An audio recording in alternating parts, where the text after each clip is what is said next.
নাম সাদিয়া জান্নাত, এসএফটি ইন্ডাস্ট্রির চেয়ারওম্যান, মাসিক ইনকাম কোটিতে, কোটিপতি পরিবারের একমাত্র উত্তরাধিকারী। ইব্রাহিম মনে মনে বলে, আচ্ছা, ইনি তাহলে সাদিয়া ফিউল টেক ইন্ডাস্ট্রিজের চেয়ারম্যান, যার সাথে অহনার কোম্পানির পার্টনারশিপের কথা চলছে, আর মারিয়া কর্পোরেশনের ইনভেস্টমেন্টের জন্য রিকোয়েস্ট পাঠিয়েছিলেন। পরক্ষণেই মুখে বলে, নাম ইব্রাহিম, কাজ নেভি ক্যাপ্টেন, পড়াশোনা বেশি করতে পারেনি। মিস্টার ইব্রাহিম, তোমার পরিচয়ের সাথে আরেকটা পরিচয় বলতে ভুলে গেছো। কোনটা? সাদিয়া জান্নাতের হবু বর। মানে? আশা করি আমার এই আমন্ত্রণ তোমাকে খুব বেশি অবাক করবে না। আমি সরাসরি কাজের কথায় আসি। আমি তোমাকে একটা প্রস্তাব দিতে চাই, যেটা তোমার জীবন সম্পূর্ণ পাল্টে দেবে। ইব্রাহিম মৃদু হাসে, কিন্তু কিছু বলে না। তার চোখে কৌতূহল। জীবন পাল্টে দেবে? এত বড় দাবি? আপনার মতো একজন সফল বিজনেস ওম্যানের কাছ থেকে এমন কথা শোনা বেশ বিরল। বলুন, কি সেই প্রস্তাব যে আমার জীবন পাল্টে দেওয়ার ক্ষমতা রাখে? ক্ষমতা তো রাখেই। আমার প্রস্তাবে তোমার কোনো ব্যক্তিগত ঝুঁকি নেই, বরং আছে অর্থনৈতিক স্বাধীনতা এবং এক নতুন পরিচিতি। আমি তোমাকে বিয়ে করতে চাই। ইব্রাহিম অবাক হয়ে চোখ বড় করে তাকায়। তার মুখের হাসি মিলিয়ে যায়। সে কিছুক্ষণ চুপ থাকে, যেন সাদিয়ার কথা বিশ্বাস করতে পারছে না। বিয়ে? আপনি আমাকে? আমি বল শুনছি না তো সাদিয়া? আপনার মতো একজন সফল মানুষ, যার চারপাশে হয়তো শত শত যোগ্য পাত্র ঘুরছে, সেখানে একজন সাধারণ নেভি ক্যাপ্টেনকে মাত্র কয়েক মিনিটের পরিচয়ে বিয়ের প্রস্তাব দিচ্ছে। সাধারণ নেভি ক্যাপ্টেন, এই সাধারণ শব্দটাই আমার কাছে বেশ আকর্ষণীয় লেগেছে। আর হ্যাঁ, তুমি ঠিকই শুনেছ, আমি তোমাকে বিয়ে করতে চাই। তবে এটা কোনো সাধারণ বিয়ে হবে না ইব্রাহিম, এটা হবে একটা চুক্তিবদ্ধ বিয়ে। সময়সীমা 2 বছর। চুক্তিভিত্তিক বিয়ে? বাহ, দারুণ তো। সিনেমার গল্পকেও হার মানাবে। তাহলে এই চুক্তির শর্তগুলো কি, ম্যাডাম চেয়ারম্যান? শর্তগুলো খুব সহজ। 2 বছরের জন্য তুমি হবে আমার স্বামী। এই সময়ের মধ্যে আমি তোমাকে প্রতি মাসে 1 লাখ করে টাকা দেব। এর বিনিময়ে তুমি আমার পারিবারিক এবং সামাজিক বাধ্যবাধকতা থেকে আমাকে মুক্তি দেবে। আমার পরিবার আমাকে এমন একজনের সাথে বিয়ে দিতে চাইছে যাকে আমি চিনি না। একজন নেভি ক্যাপ্টেনকে বিয়ে করলে অন্তত কিছুদিনের জন্য হলেও তাদের মুখ বন্ধ থাকবে। আর তুমি ইব্রাহিম, এই চুক্তির মাধ্যমে একটা সম্মানজনক অবস্থান এবং যথেষ্ট অর্থ পাবে, যা তোমার ভবিষ্যৎ পরিকল্পনায় সাহায্য করবে। ইব্রাহিম গভীর শ্বাস নেয়। তারপর টেবিলের উপর রাখা তার হাতে থাকা গোলাপ ফুলগুলোর দিকে একবার তাকায়। তার মনে পড়ে তার বহুদিনের লালিত স্বপ্নের কথা। অহনাকে প্রপোজ করার জন্য দীর্ঘ 6 বছর পর দেশে ফিরেছে সে। এই মুহূর্তে তার মাথায় কেবল অহনার মুখ ভাসছে। মিস সাদিয়া, সবই বুঝলাম। আপনার প্রস্তাব সত্যি অপ্রত্যাশিত এবং বলতে বাধ্য হচ্ছি যে বেশ লোভনীয় বটে। তবে আমার মনে হচ্ছে আপনি যার কাছে এসেছেন সে আমি নই। কেন? তোমার সাথে আমার অ্যাসিস্ট্যান্ট রিয়ার কথা হয়নি যে তুমি আমার ফেক হাজবেন্ড হবে? মাসে 1 লক্ষ টাকা স্যালারি। না, আপনি মনে হয় ভুল মানুষের কাছে চলে এসেছেন। আমি আসলে এই মুহূর্তে কোনো সম্পর্কে জড়ানোর কথা ভাবছি না, অন্তত এই মুহূর্তে নয়। আমি ইব্রাহিম কথা শেষ করতে পারে না। ঠিক তখনই সাদিয়ার ফোন বেজে ওঠে। সে ইব্রাহিমের কাছে ক্ষমা চেয়ে ফোনটা ধরে। তার কপালে চিন্তার রেখা ফুটে ওঠে। ফোনের ওপাশ থেকে তার অ্যাসিস্ট্যান্টের ব্যস্ত এবং উদ্বিগ্ন কণ্ঠস্বর ভেসে আসছে, যদিও তা ইব্রাহিমের কাছে স্পষ্ট নয়। হ্যাঁ বলো রিয়া, কি খবর? হোয়াট? কি বলছো এসব? আমার প্রজেক্টে ধস নেমেছে? অ্যাসিস্ট্যান্ট ফোনে উত্তেজিত কণ্ঠে বলে, হ্যাঁ ম্যাডাম, সর্বনাশ হয়ে গেছে। আমাদের ফুয়েল ইন্ডাস্ট্রির শেয়ার বাজারে ধস নেমেছে। গত 1 ঘন্টায় প্রায় 20% কমে গেছে। মার্কেট একেবারে অস্থির হয়ে পড়েছে। আমাদের বিশাল ক্ষতির মুখে পড়তে হচ্ছে ম্যাডাম। যত দ্রুত সম্ভব একটা সিদ্ধান্ত নিতে হবে। সাদিয়ার মুখ ফ্যাকাশে হয়ে যায়। তার চোখে মুখে স্পষ্ট উদ্বেগ। কি বলছো এসব? এত বড় ক্ষতি কিভাবে সম্ভব? আমি তো কালও মার্কেটের অবস্থা চেক করেছিলাম। দ্রুত কি করা যায় বলো? আমরা এই মুহূর্তে কতটা লসের মধ্যে আছি? প্রায় $50 মিলিয়ন কাছাকাছি ম্যাডাম। আরও বাড়তে পারে। পরিস্থিতি খুবই খারাপ। সবাই শেয়ার বিক্রি করে দিচ্ছে। আমার মনে হয় আমাদেরও দ্রুত সব শেয়ার বিক্রি করে দেওয়া উচিত ম্যাডাম। তাহলে হয়তো ক্ষতির পরিমাণ কিছুটা কমানো যাবে। সাদিয়া ইব্রাহিমের দিকে একবার তাকায়। ইব্রাহিম শান্ত চোখে সাদিয়ার পরিবর্তিত মুখের দিকে চেয়ে আছে। তার চোখে এক গভীর বোঝার ভাব। সাদিয়া দ্রুত সিদ্ধান্ত নেয়। ঠিক আছে, আর এক মুহূর্ত অপেক্ষা করব না। যত দ্রুত সম্ভব আমাদের ফেলু ইন্ডাস্ট্রির সব শেয়ার বিক্রি করে দাও। এই মুহূর্তে ক্ষতি কমানোই আমাদের একমাত্র লক্ষ্য। রিয়া, যত শেয়ার আছে সব সব বিক্রি করে দাও। কিন্তু ম্যাডাম, এটা তো আমাদের মূল ভিত্তি, আর আপনার বহু বছরের পরিশ্রম হঠাৎ করে সব বিক্রি করে দিলে। আমি জানি রিয়া, কিন্তু এই মুহূর্তে আর কোনো উপায় নেই। দ্রুত করো, প্রতিটি সেকেন্ড মূল্যবান। মার্কেট আরও নিচে নামার আগে যা করার করে ফেলো, যাও। ইব্রাহিম সাদিয়ার মুখের দিকে তাকায়, যেখানে স্পষ্টতই হতাশা আর অস্থিরতা খেলা করছে। সে মৃদু হেসে টেবিলের উপর নিজের হাত রাখে। ইব্রাহিম বলে, মনে হচ্ছে আপনার কোম্পানিতে বেশ বড়সড় একটা সমস্যা চলছে মিস সাদিয়া। সমস্যা নয় ইব্রাহিম, এটা একটা বিপর্যয়। আমার কোম্পানির ভবিষ্যৎ নিয়ে আমি চিন্তিত। এই প্রথমবার আমি এতটা অসহায় বোধ করছি। অসহায় বোধ করার কিছু নেই, বরং আমি আপনাকে একটা পরামর্শ দিতে পারি, যদি আপনি শুনতে চান। সাদিয়া অবাক হয়ে তাকায়। পরামর্শ? তুমি তুমি একজন নেভি ক্যাপ্টেন, কিসের পরামর্শ দিবে আমাকে ইব্রাহিম? আর কোম্পানিতে এখন কোটি কোটি টাকার ব্যাপার চলছে। টাকা তো হাতের ময়লা, আজ আছে কাল নেই। আর আমি যা বলতে চাইছি তা আপনার এই কোটি কোটি টাকার ক্ষতি তো আটকে দিতে পারি, বরং কয়েক গুণ লাভও দিতে পারি। আপনি বরং আপনার অ্যাসিস্ট্যান্টকে বলুন এখনই কোনো শেয়ার বিক্রি না করতে। সাদিয়া ভ্রু কুঁচকে ইব্রাহিমের দিকে তাকায়, তার চোখে অবিশ্বাস। কি বলছো তুমি ইব্রাহিম? তুমি কি জানো এই মুহূর্তে আমাদের প্রতিটি সেকেন্ডের কত টাকা ক্ষতি হচ্ছে? এই মুহূর্তে বসে থাকা মানে নিজের পায়ে নিচে কুড়াল মারা। তুমি একজন সাধারণ নেভি ক্যাপ্টেন, শেয়ার বাজার নিয়ে কি বোঝো? সাধারণ নেভি ক্যাপ্টেন হতে পারি, কিন্তু খবরের জগৎ সম্পর্কে আমি ওয়াকিবহাল। সাদিয়া, বিশ্বাস করুন, আর 5-10 মিনিটের মধ্যে সরকার থেকে একটা গুরুত্বপূর্ণ ঘোষণা আসবে। একটা নতুন নীতি বা একটা বড় প্রজেক্টের ঘোষণা হতে পারে, যা সরাসরি জ্বালানি শিল্পের সাথে সম্পর্কিত। ইব্রাহিম আত্মবিশ্বাসের সাথে কথা বলে। তার কণ্ঠস্বরে এমন এক দৃঢ়তা ছিল যা সাদিয়াকে চমকে দেয়। এই ঘোষণা আসার সাথে সাথে ফিউয়েলের শেয়ারের দাম অবিশ্বাস্যভাবে বেড়ে যাবে, মার্কেট নতুন করে ঘুরে দাঁড়াবে, এবং আপনাদের ক্ষতি তো পুষিয়ে যাবেই, বরং কয়েক গুণ বেশি লাভ হবে। একটু অপেক্ষা করুন, শুধু 5-10 মিনিট। সাদিয়া দ্বিধাগ্রস্ত হয়। একজন সাধারণ নেভি ক্যাপ্টেন কিভাবে এত নিশ্চিতভাবে এমন কথা বলতে পারে? তার মনে সন্দেহ জাগে, কিন্তু ইব্রাহিমের চোখে মুখে এক অদ্ভুত আত্মবিশ্বাস তাকে ভাবিয়ে তোলে। ইব্রাহিম, সমুদ্রের মানুষের সেবা করা ছেড়ে কি শেয়ার মার্কেট অ্যানালাইসিস করো নাকি?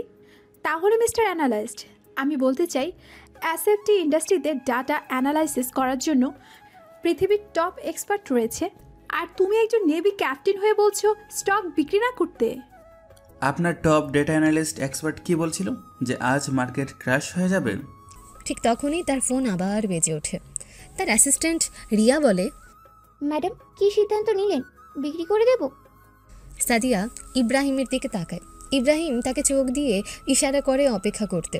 সাদিয়া কিছুক্ষণ নীরব থাকে, তারপর একটা দীর্ঘশ্বাস ফেলে বলে, না রিয়া, তুমি বরং 5 থেকে 10 মিনিট অপেক্ষা করো, এখনই কিছু বিক্রি করো না। কিন্তু ম্যাডাম, আমি যা বলছি তাই করো, আমার উপর ভরসা রাখো। আমি পরে তোমাকে সব বুঝিয়ে বলছি। যা লস হওয়ার তা তো হয়েই গেছে। 5 মিনিটে আর কি হবে? অপেক্ষা করেই দেখি না কি হয়। এখন ফোন রাখো। সাদিয়া ফোন রেখে ইব্রাহিমের দিকে তাকায়, তার চোখে প্রশ্ন। আমি তোমার কথা মতো কাজটা করলাম ইব্রাহিম, কিন্তু যদি তোমার অনুমান ভুল হয় তাহলে আমার কোম্পানি আরও বড় ক্ষতি হবে। এর দায়ভার কে নেবে? আমি নেব সাদিয়া। যদি আমার কথা ভুল হয় তাহলে এই ক্ষতিপূরণ আমি দেব, কিন্তু আমি জানি আমার কথা ভুল হবে না। ঠিক সেই মুহূর্তে রেস্তোরাঁর দরজা খুলে যায় এবং অহনা প্রবেশ করে। তার পরনে দামি স্যুট, চোখে সানগ্লাস, হাতে নামি ব্র্যান্ডের ব্যাগ। তার চেহারায় এক ধরনের উদ্ধত আত্মবিশ্বাস। ইব্রাহিমের চোখ অহনার উপর স্থির হয়েছে, তার মুখে আনন্দের আভা ফুটে ওঠে। সে 6 বছর ধরে এই মুহূর্তটার জন্যই অপেক্ষা করছিল। ইব্রাহিম সাদিয়ার দিকে তাকিয়ে বলে, 5 মিনিট অপেক্ষা করুন, আপনার শেয়ারের মূল্য বেড়ে যাবে। আমার গার্লফ্রেন্ড এসে গেছে, আমাকে ওর সাথে একটু কথা বলতে হবে।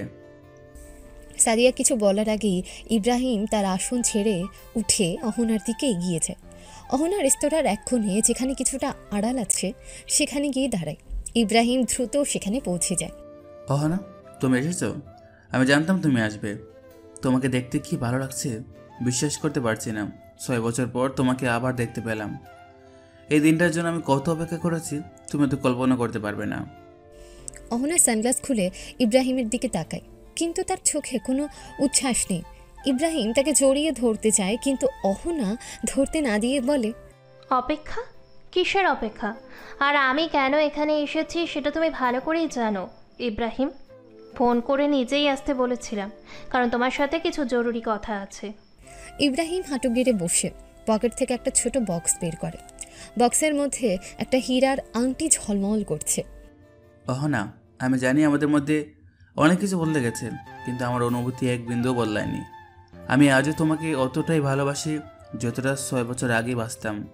প্রবাসে গিয়েও আমি কেবল তোমারই কথা ভেবেছি, তোমার স্বপ্নের কথা ভেবেছি। তুমি কি আমাকে বিয়ে করবে অহনা? তুমি কি আমার জীবনসঙ্গিনী হবে? অহনা মুখ কুঁচকে ইব্রাহিমের দিকে তাকায়, যেন তার এই প্রস্তাব অহনাকে বিরক্ত করেছে। সে ইব্রাহিমের হাত থেকে আংটির বক্সটা নেয় না। Ibrahim, let's break up. Breakup? হ্যাঁ, তো এটা ছাড়া কি করব? অহনা, আমাদের 6 বছরের লং ডিস্টেন্স রিলেশনশিপ সব বাধা পেরিয়ে যখন সব ঠিক হতে যাচ্ছে, তো এখন তুমি ব্রেকআপ করতে চাইছো কেন? কারণ আমাদের সম্পর্কে কোনো ফিউচার নেই। আর আমি যেই লাইফস্টাইল ডিজার্ভ করি, আমার মনে হয় না তুমি সেটা আমাকে দিতে পারবে। কেমন লাইফ চাও তুমি অহনা? আমি তোমার জন্য কি করিনি, ভুলে গেলে? কি করেছো আমার জন্য? আর এই হোয়াইট ইউনিফর্মে কত টাকা ইনকাম করো তুমি? জানো আমি কে? I am only of the top IIT president award winner. তুমি জানো সামনের মাসে আমার কোম্পানি কার সাথে পার্টনারশিপ করতে যাচ্ছে? ভারতের সব থেকে বড় এসএফটি ইন্ডাস্ট্রির সাথে। তুমি ধারণা করতে পারছো এর ফলে আমার কতটা লাভ হতে চলেছে? তোমার জন্য আমি হায়ার এডুকেশন ছেড়ে নেভিতে জয়েন করেছিলাম। কেন? যেন তোমার কলেজের ফি অ্যাফোর্ড করতে পারি, তোমার জীবনে যা কিছু দরকার সব জন্য আমি দিতে পারি। আর আজ তুমি কি বলতে চাইছো?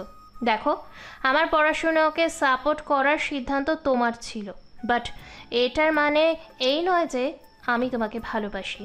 আমি শুধু তোমার থেকে বড় সাকসেসফুল পার্টনার চাই। তুমি যদি শিপিং কর্পোরেশনের মালিক হয়েও আসতে তাহলে হয়তো ভেবে দেখতাম, কিন্তু তুমি এসেছো সাধারণ একজন নেভি অফিসার হয়ে। হ্যাঁ, কি আছে তোমার? কি যোগ্যতা আছে আমার সাথে থাকার? আমার যোগ্যতা এই হোয়াইট টি শার্ট, যেটা ইনকাম করতে অনেক বড় বড় লোকের গাম বেরিয়েছে।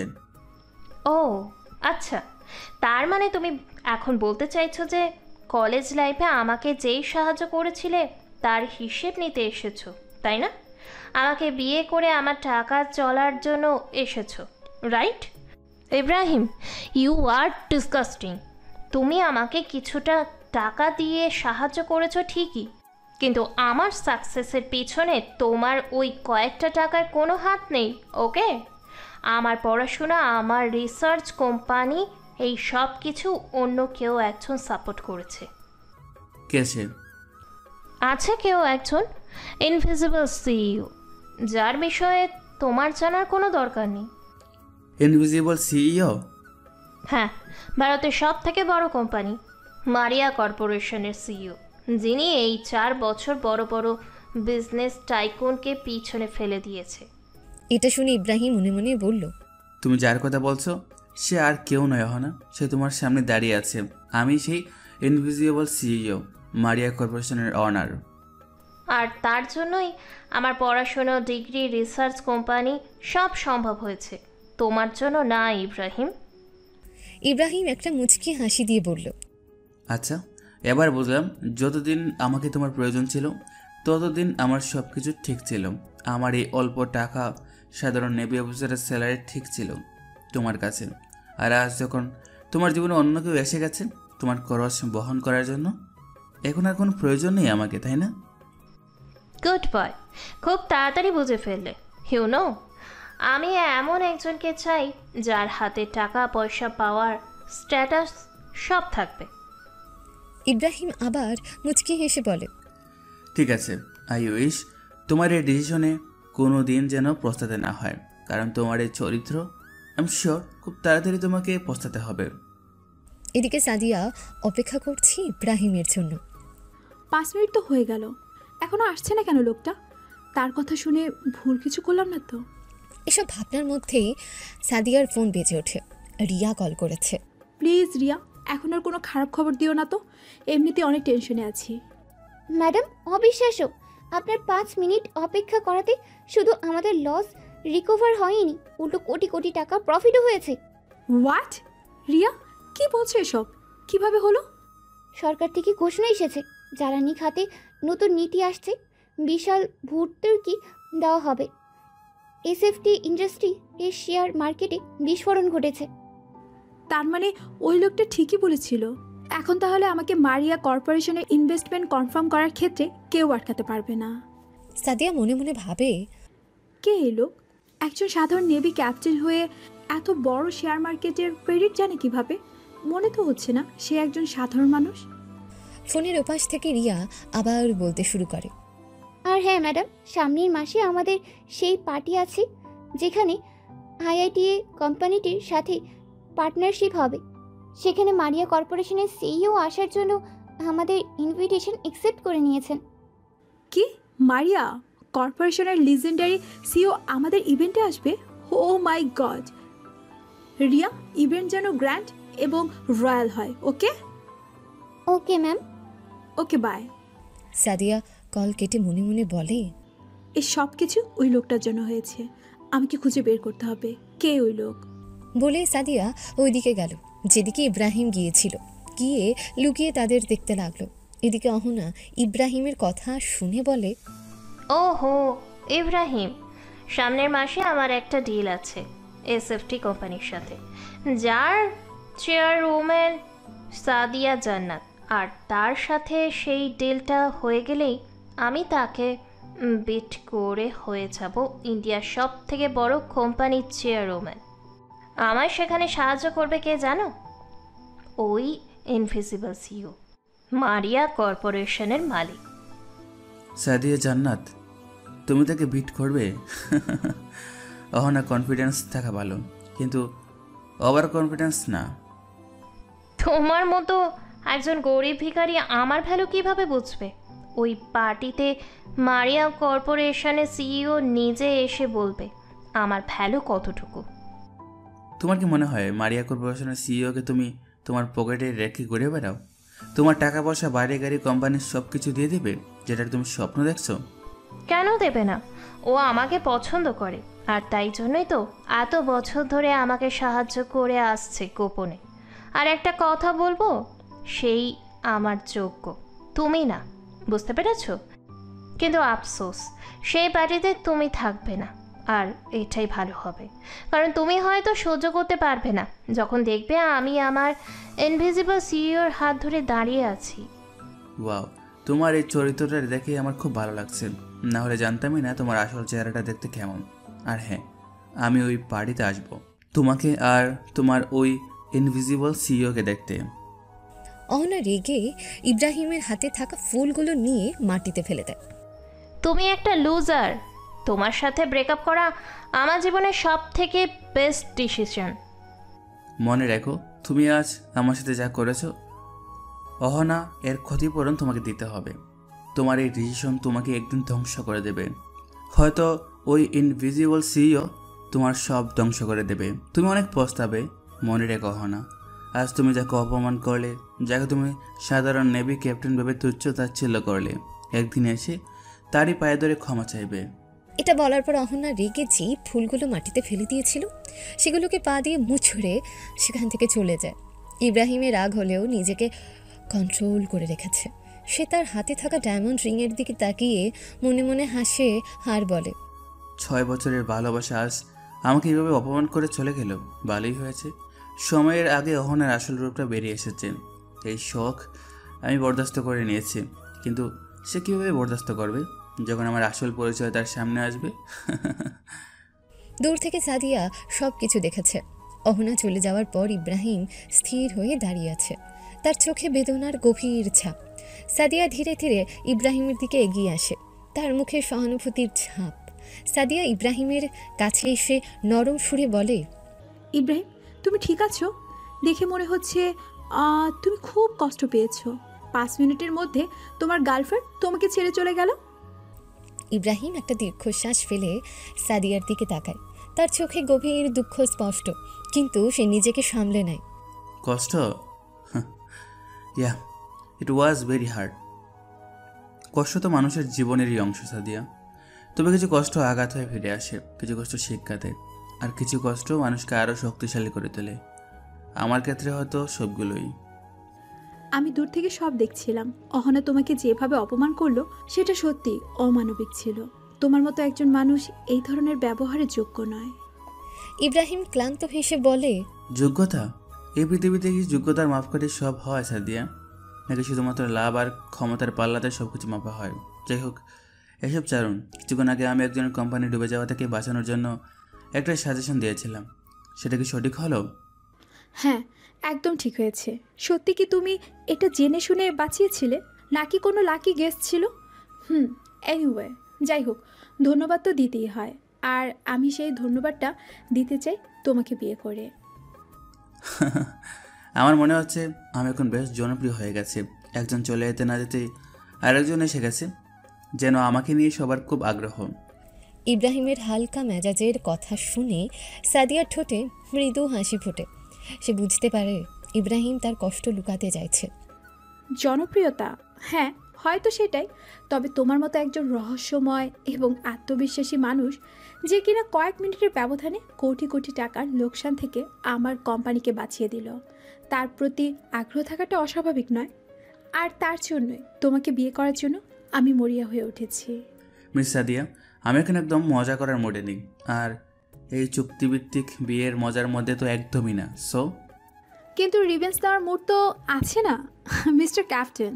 চুক্তিভিত্তিক বিয়ে হলো, এটা তো দেখো বিয়েটা কার সাথে হচ্ছে। মিস সাদিয়া জান্নাত, সামনের মাসে একটা পার্টি আছে।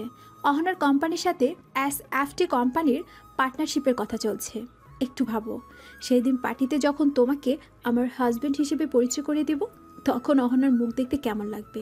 আর অহনার মতো মেয়ের সাথে তো আমি ডিলটা করবই না। So deal? ইব্রাহিম চিন্তায় পড়েছে, মনে মনে বলে, এটাও ঠিক। ইনভিজিবল সিইও সাদিয়া জান্নাতের হাজব্যান্ড, আর মারিয়া কর্পোরেশনের সাথে SFT কোম্পানির ইনভেস্টমেন্ট ডিল। তার মানে টুয়েস্টের উপর টুয়েস্ট, শখের উপর শখ, খেলাটা জমবে ভালো। ইব্রাহিম এবার মুখে বলে। সাদিয়া এটা শুনে খুব খুশি হয়। ইব্রাহিম আবার বলে, তুমি সাদিয়া জান্নাত, যাই কিছু হয়ে যাক না কেন, সব ধরনের বিপদ আপদ সমস্যা থেকে আপনাকে প্রোটেক্ট করব। ততদিন আপনার পাশে থাকবো যতদিন আপনি আমার ওয়াইফ হয়ে থাকবেন। ও তাই নাকি? তুমি আমাকে প্রোটেক্ট করবে? ভালো লাগলো শুনে। তুমি হয়তো জানো না আমি কত বড় সমস্যায় আছি। সো মুখে কিছু না বলে কাজ করে দেখাও। যেমন আমার প্রজেক্টের জন্য মারিয়া কর্পোরেশনের ইনভেস্টমেন্ট।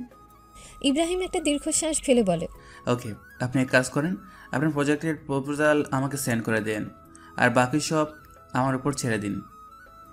ওকে, সময় মতো পেয়ে যাবে। তো প্রথম ইনভেস্টমেন্ট কত টাকা? 1000 crores এনাফ? কি 1000 crores? 100 crores ও যদি পেয়ে যায় না যথেষ্ট। Trust me, it's my promise. আপনার প্রজেক্ট মারিয়া কর্পোরেশনের ইনভেস্টমেন্টে যে করেই হোক পাইয়ে দেব। তো আগামীকাল আমরা বিয়ে করছি, তুমি প্রস্তুত থাকবে তো? এত দ্রুত? আমরা কি কিছুটা তাড়াহুড়ো করছি না? ভালোবাসার জন্য অপেক্ষা করা যায় ইব্রাহিম, কিন্তু প্রতিশোধ আর সুযোগের জন্য নয়। বিশেষ করে যখন তোমার মতো একজন সুযোগ্য প্রতিশোধ গৃহীতা সামনে থাকে। তাহলে কাল সকালে প্রস্তুত থেকো। ইব্রাহিম দীর্ঘশ্বাস ফেলে কিন্তু মুখে হাসি নিয়ে বলে, ঠিক আছে, তবে আমি চাই আমাদের এই চুক্তি যেন সত্যিকারের একটা বন্ধুত্ব আর সম্মানের উপর ভিত্তি করে গড়ে উঠে সাদিয়া। অবশ্যই ইব্রাহিম, আমিও সেটাই চাই। ইব্রাহিম আর সাদিয়া একে অপরের দিকে তাকিয়ে হাসে। তাদের মধ্যে এক নতুন বোঝাপড়া শুরু হয়। কিন্তু সাদিয়া তো আর জানে না তার সামনে যে লোকটা দাঁড়িয়ে আছে সে মারিয়া কর্পোরেশনের সিইও, যে কর্পোরেশনের নাম ইব্রাহিমের মায়ের নামে অবস্থিত। দেখা যাক কে কাকে দেখে কতটা অবাক হয়। পরের দিন সকালে একটা ছোট ছিমছাম রেজিস্ট্রি অফিস। সকালের হালকা আলো জানলা দিয়ে ভেতরে আসছে। একজন কাজী ও দুজন সাক্ষী উপস্থিত আছে। ইব্রাহিম ও সাদিয়া পাশাপাশি বসে আছে। সাদিয়া একটা সাধারণ শাড়ি পরেছে, কিন্তু তার মুখে এক ধরনের চাপা উত্তেজনা। ইব্রাহিমও ক্যাজুয়াল পোশাকে। তাদের দুজনের চোখে কিছুটা অস্বস্তি, কারণ এটা একটা চুক্তির বিয়ে, কিন্তু একে অপরের প্রতি এক অজানা আকর্ষণও কাজ করছে। কাজী সাহেব বললেন, তাহলে সাদিয়া জান্নাত, আপনি কি ইব্রাহিম খানকে আপনার স্বামী হিসেবে কবুল করছেন? সাদিয়া ইব্রাহিমের দিকে তাকায়, ইব্রাহিমও তার দিকে তাকায়।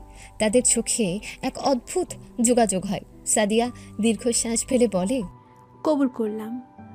ইব্রাহিম খান, আপনি কি সাদিয়া জান্নাতকে আপনার স্ত্রী হিসেবে কবুল করছেন? ইব্রাহিম সাদিয়ার দিকে তাকিয়ে মৃদু হাসে। এই মুহূর্তে সে অহনাকে দেওয়া তার প্রতিজ্ঞার কথা ভাবে, প্রতিশোধের কথা ভাবে। জি, কবুল করলাম।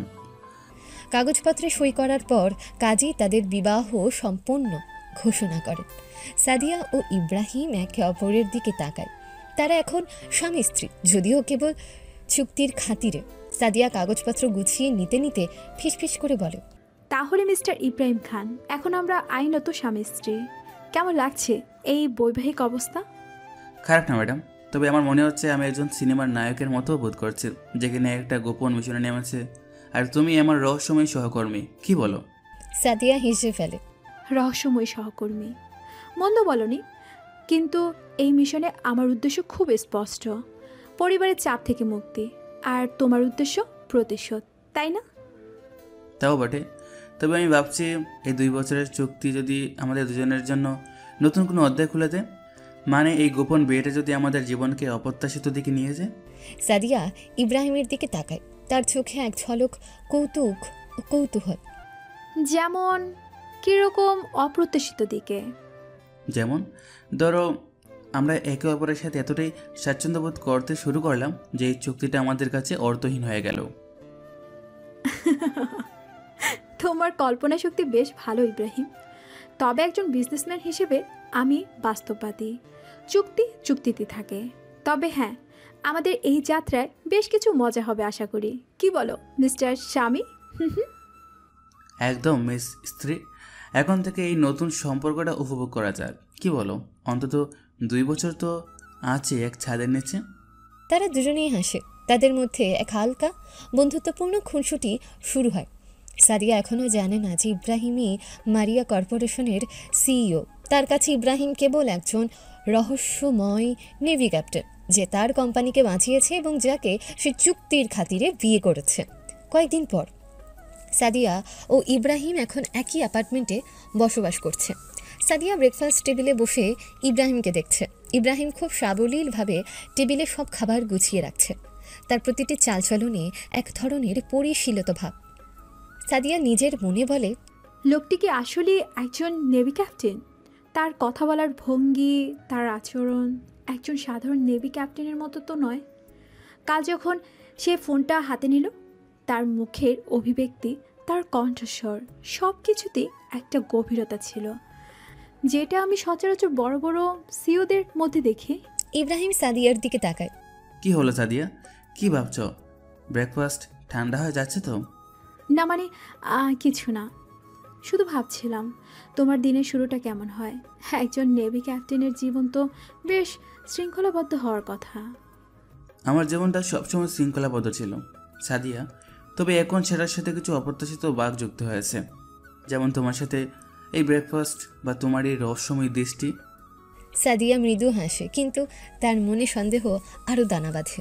সাদিয়া আবার মনে মনে ভাবে, ওর চালচলন, ওর পোশাক পরিচ্ছদ, সব কিছুতেই একটা আভিজাত্য আছে, যাও লুকিয়ে রাখতে চাইছে, সেটা আমি ধরতে পারছি না। কি হলো সাদিয়া, আমাকে এমনভাবে দেখছো যেন আমি কোনো এলিয়েন। কিছু বলতে চাও? না ইব্রাহিম, শুধু ভাবছিলাম একজন নেভি ক্যাপ্টেনের জীবনে এত টাকা খরচ করার সুযোগ হয় না, অথচ তুমি এত দামি রেস্তোরাঁ থেকে শুরু করে এমনকি এই অ্যাপার্টমেন্টেও তোমার চলাফেরা, তুমি খুব সাবলীল। আমি কি তবে অভিনয় করছি বলে মনে হচ্ছে তোমার? অভিনয়টা কেমন হচ্ছে? অস্কার পাওয়ার যোগ্য? সাদিয়া নিজের অজান্তেই তার মুখে হাসি ফুটে ওঠে। অস্কার পাওয়ার যোগ্য কিনা জানি না, তবে তোমার অভিনয় যদি হয় তাহলে সেটা বেশ বিশ্বাসযোগ্য বটে। কিন্তু কিন্তু প্রশ্ন থেকেই যায় ইব্রাহিম, তোমার জীবন নিয়ে, তোমার পরিচয় নিয়ে। ইব্রাহিম কেবল হাসে, কিন্তু কোনো জবাব দেয় না। সাদিয়ার সন্দেহ আরও গভীর হয়, কিন্তু সে এই মুহূর্তে সরাসরি কিছু জিজ্ঞেস করতে চায় না। সে ইব্রাহিমের প্রতিটি আচরণ খুঁটিয়ে খুঁটিয়ে দেখতে শুরু করে। কিছুক্ষণ পর ইব্রাহিম নিজের ঘরে বসে আছে, হাতে তার একটা পুরনো চামড়ার বাঁধাই করা ডায়েরি। ডায়েরির পাতাগুলো হলুদ হয়ে গেছে, কিছু ছবিও আছে সেখানে। ডায়েরির পাতা উল্টাতে উল্টাতে তার মনে অহনার সাথে কাটানো অতীতের কথা ভেসে ওঠে। তার চোখে এক ধরনের বিষাদ। ইব্রাহিম ডায়েরির দিকে তাকিয়ে ফিসফিস করে বলে, অহনা, কীভাবে বললে তুমি সব? কীভাবে পারলে এভাবে সব অস্বীকার করতে? স্মৃতির পাতায় ভেসে ওঠে একটা পুরনো দৃশ্য। একটা সাধারণ ক্যাফেতে বসে আছে ইব্রাহিম আর অহনা। অহনা চিন্তিত মুখে বসে আছে, কারণ তার কলেজের ফি বাকি রয়েছে। ইব্রাহিম, আমার কলেজের ফি জমা দেওয়ার শেষ তারিখ চলে এসেছে। বাবা মা দিতে পারছে না। কি করব আমি? আমার পড়াশোনা বন্ধ হয়ে যাবে মনে হচ্ছে। চিন্তা করো না অহনা, আমি আছি তো। আমি যে কোনো মূল্যে তোমার পড়ার খরচ জোগাড় করব। আমি প্রবাসে যাব, যত কষ্টই হোক তোমার স্বপ্ন পূরণ করব। স্মৃতিতে আসে আরেকটা দৃশ্য। প্রবাসী ইব্রাহিম কঠোর পরিশ্রম করছে, নির্মাণ সাইটে ঘাম ঝরাচ্ছে, রেস্তোরাঁয় বাসন মাজছে। তার হাতে কড়া পড়ে গেছে, শরীর ক্লান্ত, কিন্তু চোখে এক দৃঢ় সংকল্প। এটা অহনার জন্য, ওর স্বপ্ন পূরণের জন্য। আর একটু ইব্রাহিম, আর একটু। ডায়েরির পাতায় অহনার হাসি মুখের ছবি দেখে ইব্রাহিমের চোখ ভিজে ওঠে। তার মনে পড়ে, অহনা, তোমাকে পাঠানোর প্রতিটা টাকা আমার ছিল। ফোন করে তোমার কোচ আমি নিতাম, তোমাকে উৎসাহ দিতাম। তোমার প্রতিটা সাফল্যের পেছনে আমার নিঃস্বার্থ অবদান ছিল, কিন্তু তুমি আজ সব ভুলে গেলে।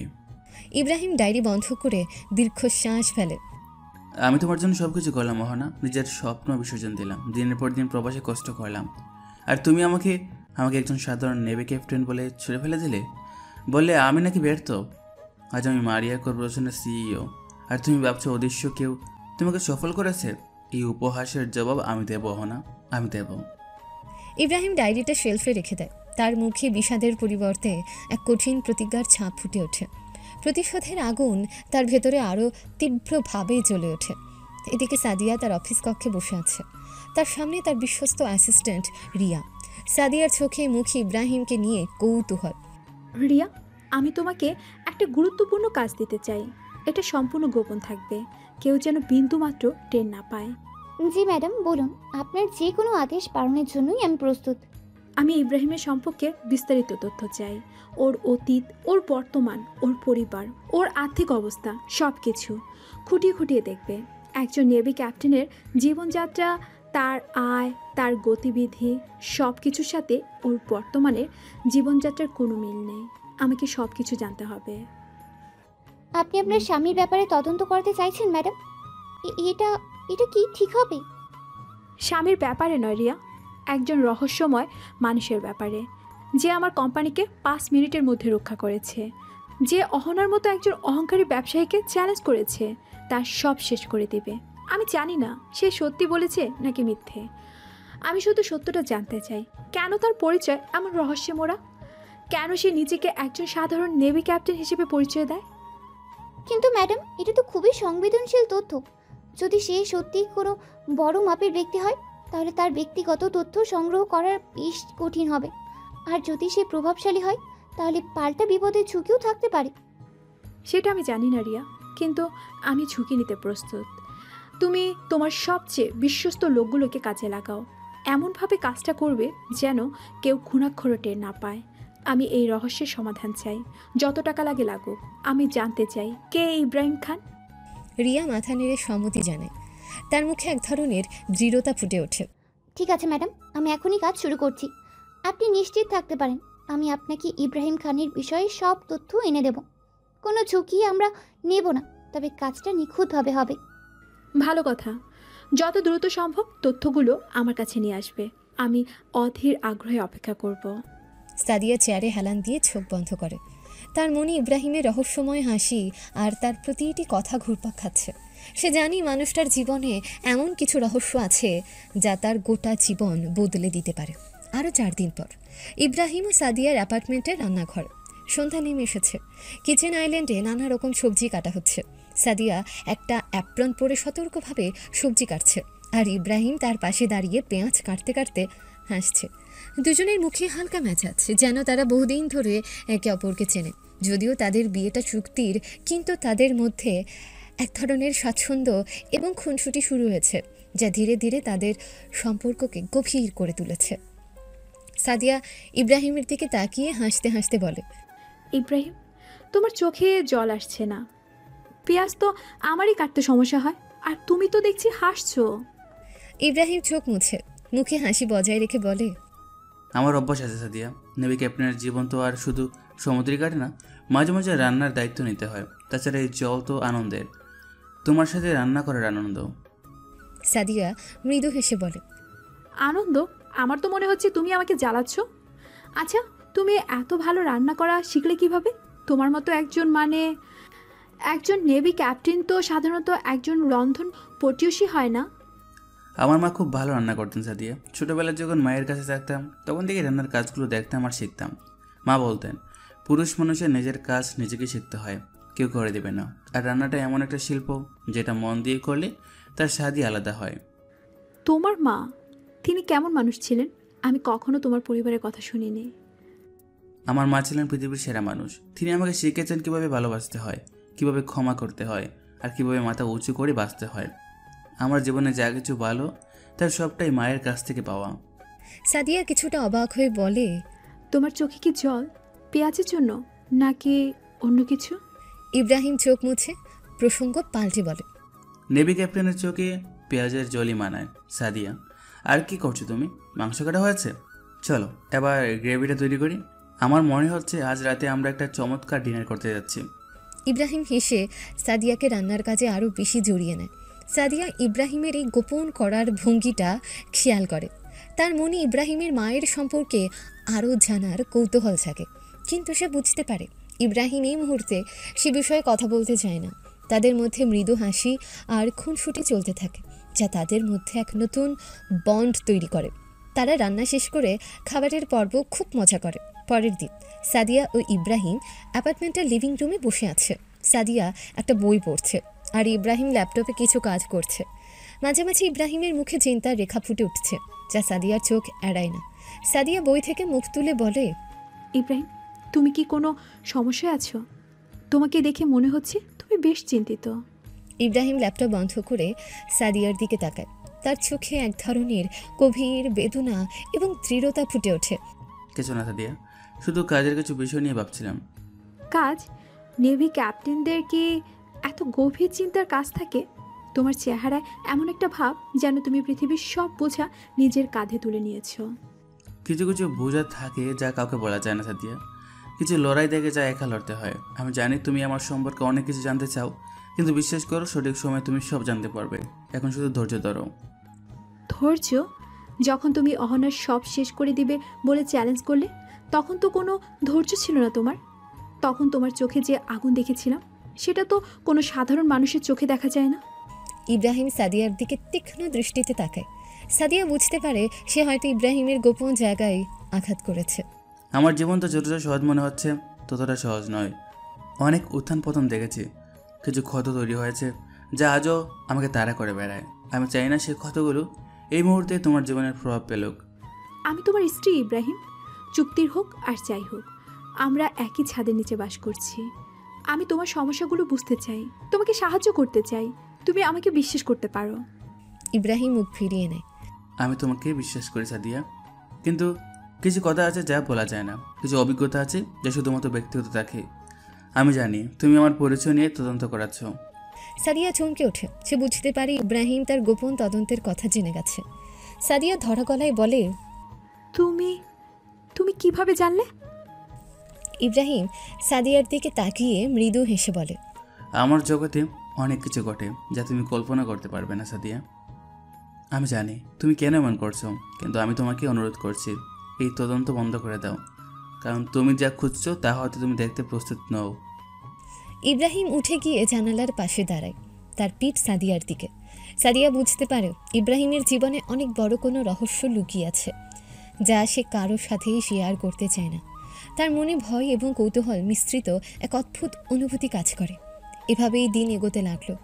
একদিন সাদিয়া তার অফিসে বসে আছে। তার ফোন বেজে ওঠে। অ্যাসিস্ট্যান্ট রিয়া ফোন করেছে। রিয়ার কণ্ঠে স্পষ্ট উদ্বেগ। হ্যাঁ রিয়া, কি খবর? ইব্রাহিমের বিষয়ে কিছু জানতে পেরেছো? রিয়া উত্তেজিত কণ্ঠে বলে, ম্যাডাম, একটা অদ্ভুত ঘটনা ঘটেছে। আমাদের লোকগুলো ইব্রাহিম খানের ব্যাপারে তথ্য সংগ্রহের চেষ্টা করছিল, কিন্তু হঠাৎ করে তাদের ওপর চাপ আসাতে শুরু করেছে। চাপ? কিসের চাপ? কে চাপ দিচ্ছে?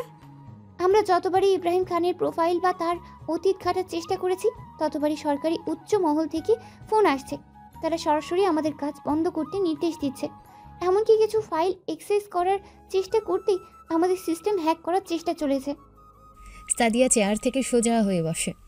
তার মুখ ফ্যাকাশে হয়েছে। সরকারি চাপ? এটা কিভাবে সম্ভব? কি বলছে তারা? তারা বলছে ইব্রাহিম খান একজন বিশেষ ব্যক্তি এবং তার ব্যক্তিগত তথ্য প্রকাশ করা রাষ্ট্রীয় নিরাপরাধ পরিস্থিতি। তারা সরাসরি হুমকি দিচ্ছে যে আমরা যদি এই কাজ বন্ধ না করি, তাহলে আমাদের কোম্পানির ওপর তদন্ত শুরু হবে এবং আমাদের লাইসেন্স বাতিল হতে পারে। লাইসেন্স বাতিল?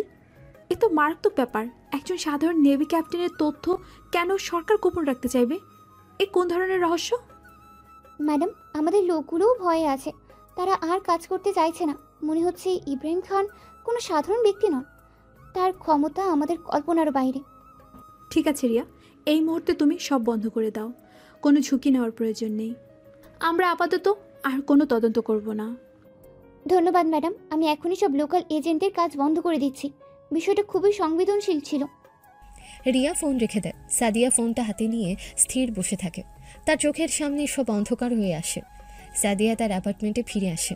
ইব্রাহিম লিভিং রুমে বই পড়ছে। সাদিয়া অস্থির পায়ে পায়চারি করছে। তার মনে হাজারো প্রশ্ন ভিড় করছে। সাদিয়া ইব্রাহিমের দিকে তাকিয়ে নিজের মনে বলে, কে ইব্রাহিম? সরকার যার পরিচয় গোপন রাখছে, যে এক নিমিষে আমার কোম্পানিকে বাঁচিয়ে দিল। আবার আমি খোঁজ নেওয়ার চেষ্টা করতে তার কানে খবর পৌঁছে গেল। যার কথায় সরকার উঠে বসে, সে কি সত্যিই কোনো গুপ্তচর, নাকি তার আরও বড় কোনো পরিচয় আছে? সাদিয়া ইব্রাহিমের দিকে তাকায়। ইব্রাহিম বই থেকে চোখ তুলে তার দিকে তাকায়। কিছু হয়েছে সাদিয়া? তোমাকে খুব চিন্তিত মনে হচ্ছে। সাদিয়া তার কাছে গিয়ে বসে ভীত কণ্ঠে বলে, ইব্রাহিম, আমার অ্যাসিস্ট্যান্ট ফোন করেছিল। তুমি ঠিকই বলেছিলে। আমার লোকগুলো তোমার ব্যাপারে তদন্ত করতে গিয়ে সরকারি বাধার সম্মুখীন হয়েছে। তারা সরকারিভাবে আমাদের কোম্পানিকে হুমকি দিচ্ছে। তারা বলেছে তোমার পরিচয় নাকি রাষ্ট্রীয় নিরাপত্তার সাথে জড়িত। ইব্রাহিম শান্তভাবে সাদিয়ার দিকে তাকিয়ে থাকে।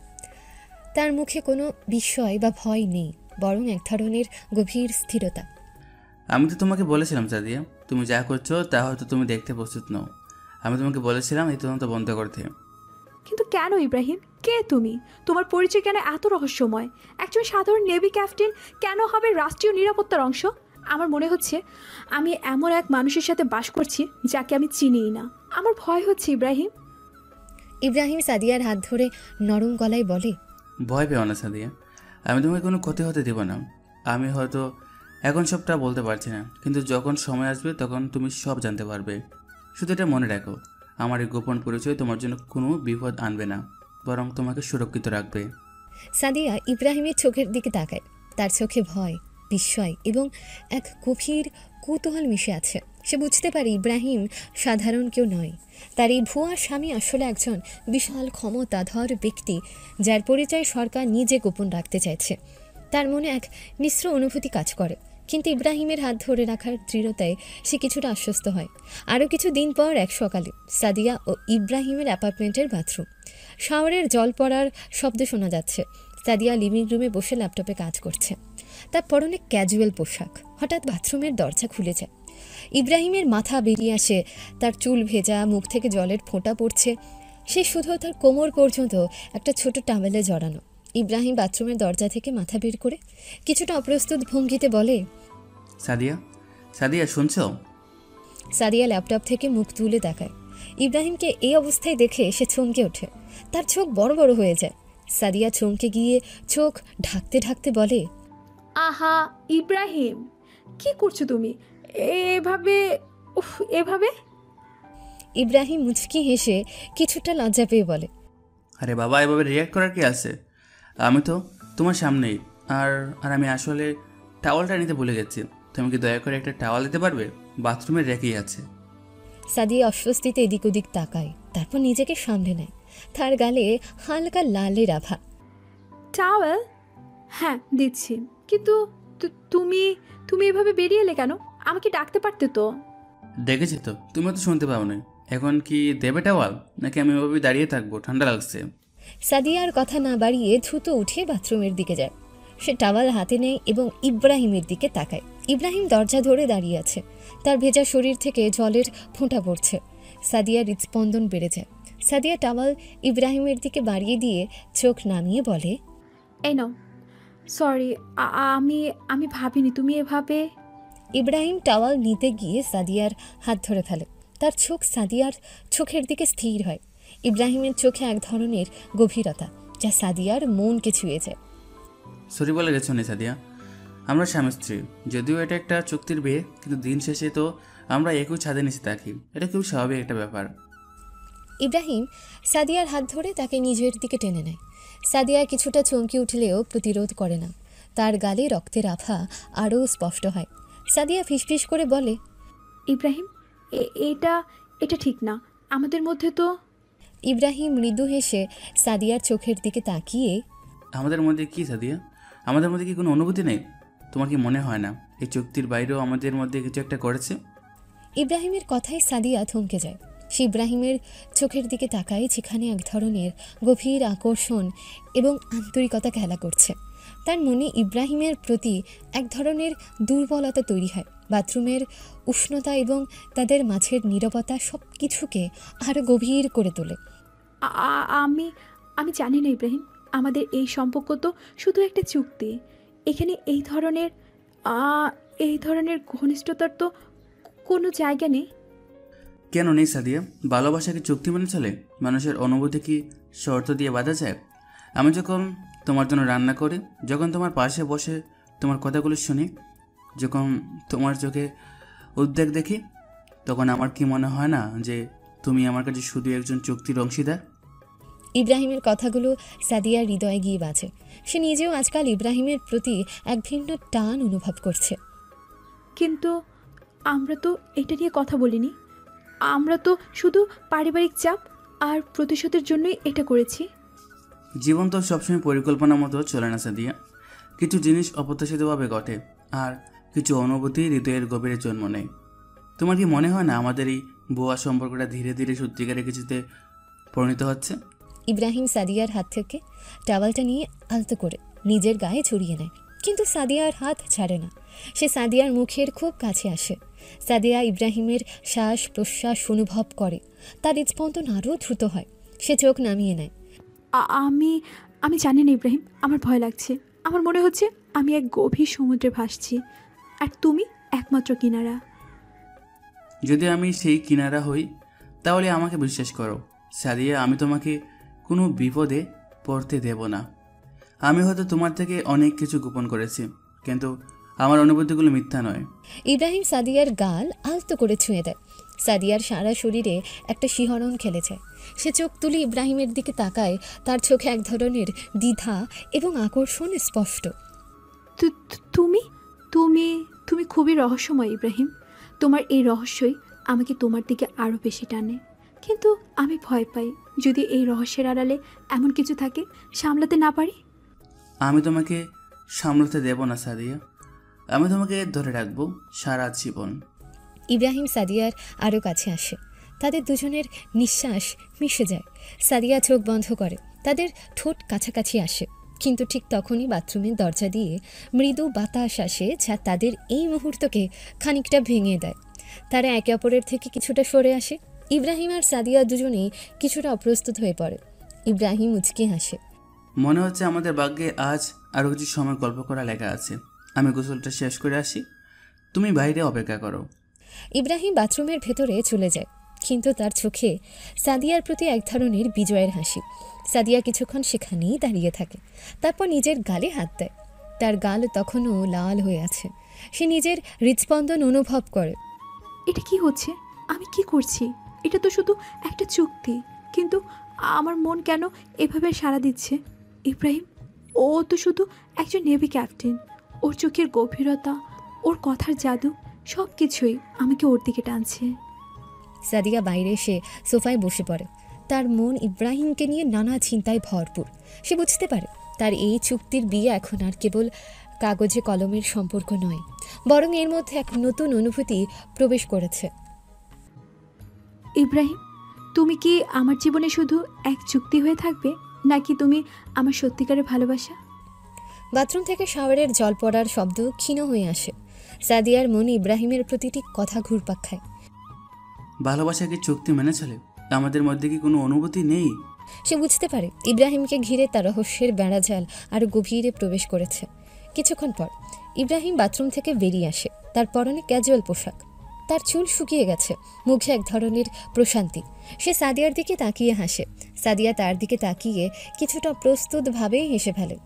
কি হলো, এখনো সেই অপ্রত্যাশিত মুহূর্তের গোর কাটেনি? সাদিয়া হাসার চেষ্টা করে। না, মানে আসলে ব্যাপারটা বেশ আনএক্সপেক্টেড ছিল। জীবনই তো আনএক্সপেক্টেড সাদিয়া, আর সম্পর্কগুলো তো তাই।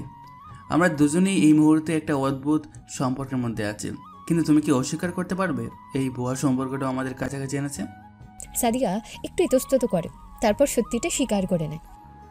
না ইব্রাহিম, অস্বীকার করতে পারবো না।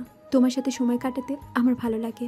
তোমার রহস্যগুলো আমাকে কৌতূহলী করে তুলেছে। আমার রহস্য? আমি তো একজন সাধারণ নেভি ক্যাপ্টেন সাদিয়া, রহস্যের কে আছে?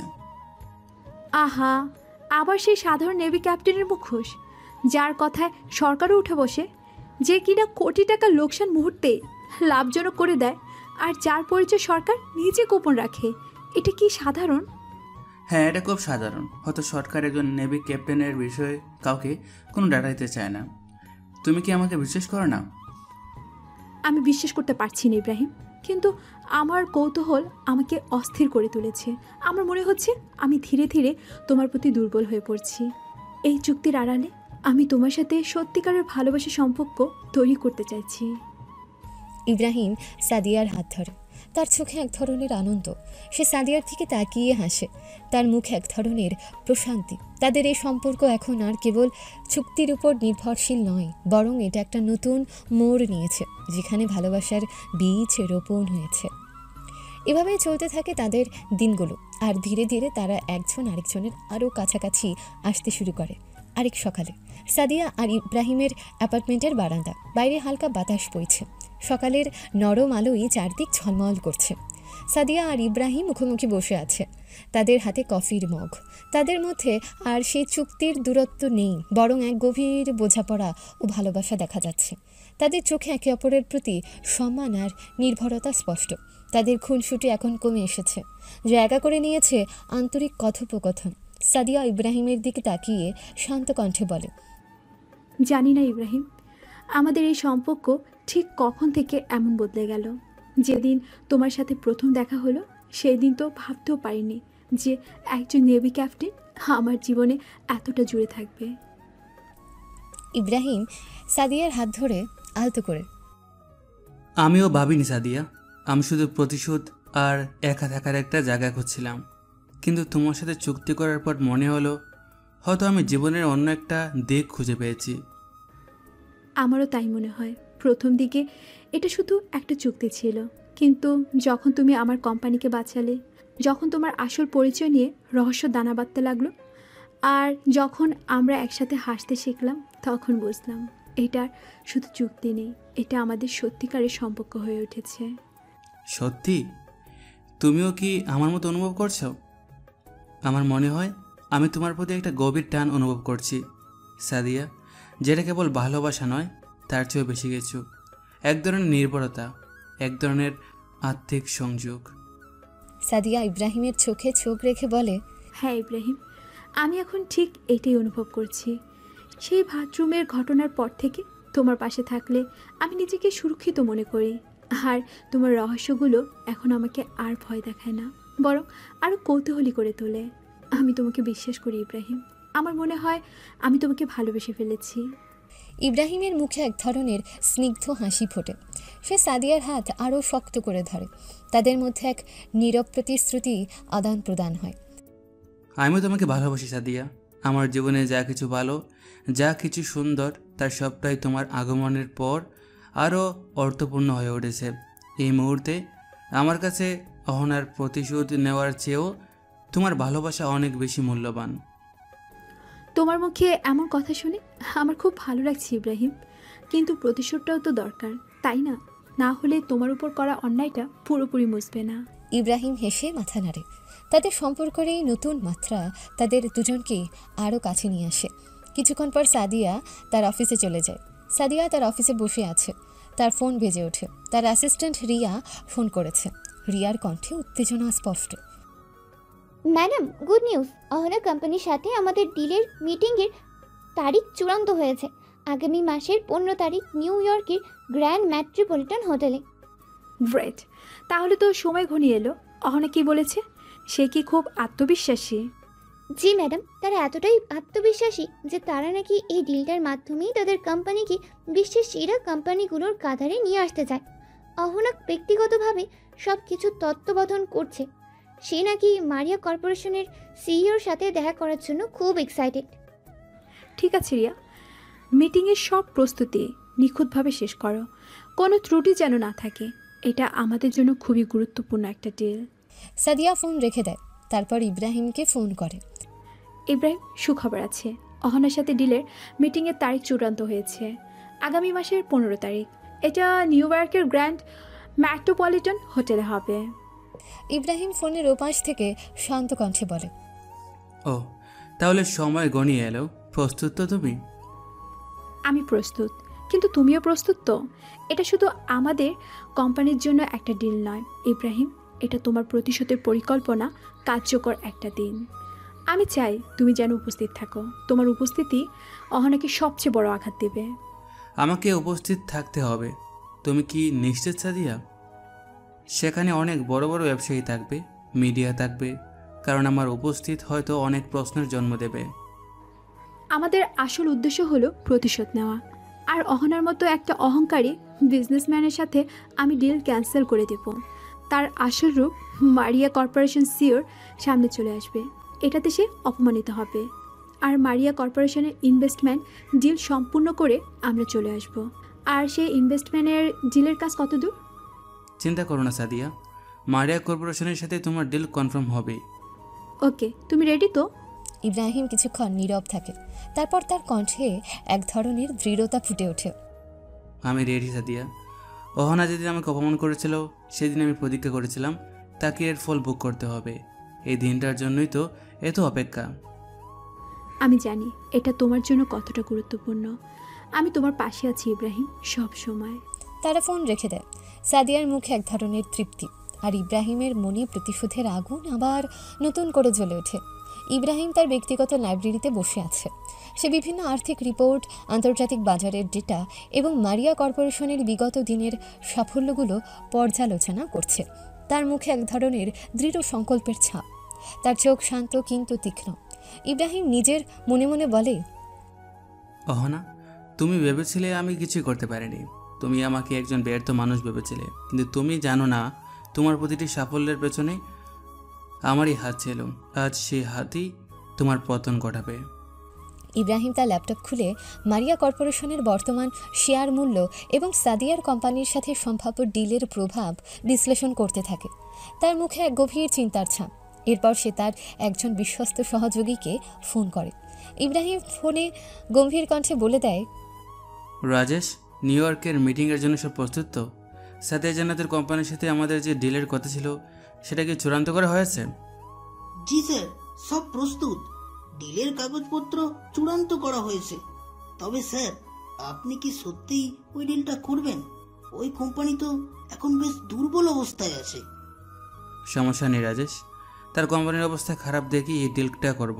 আমি চাই সাদিয়াকে ওই দিন ওই সারপ্রাইজ দিয়ে চমকে দিতে, তার জীবনের সবচেয়ে বড় দুঃস্বপ্ন করতে। তুমি নিশ্চিত করবে যেন মিটিংয়ের দিন সব কিছু আমার পরিকল্পনা মাফিক হয়। যেমন আপনার নির্দেশ স্যার, আমি সব ব্যবস্থা করছি।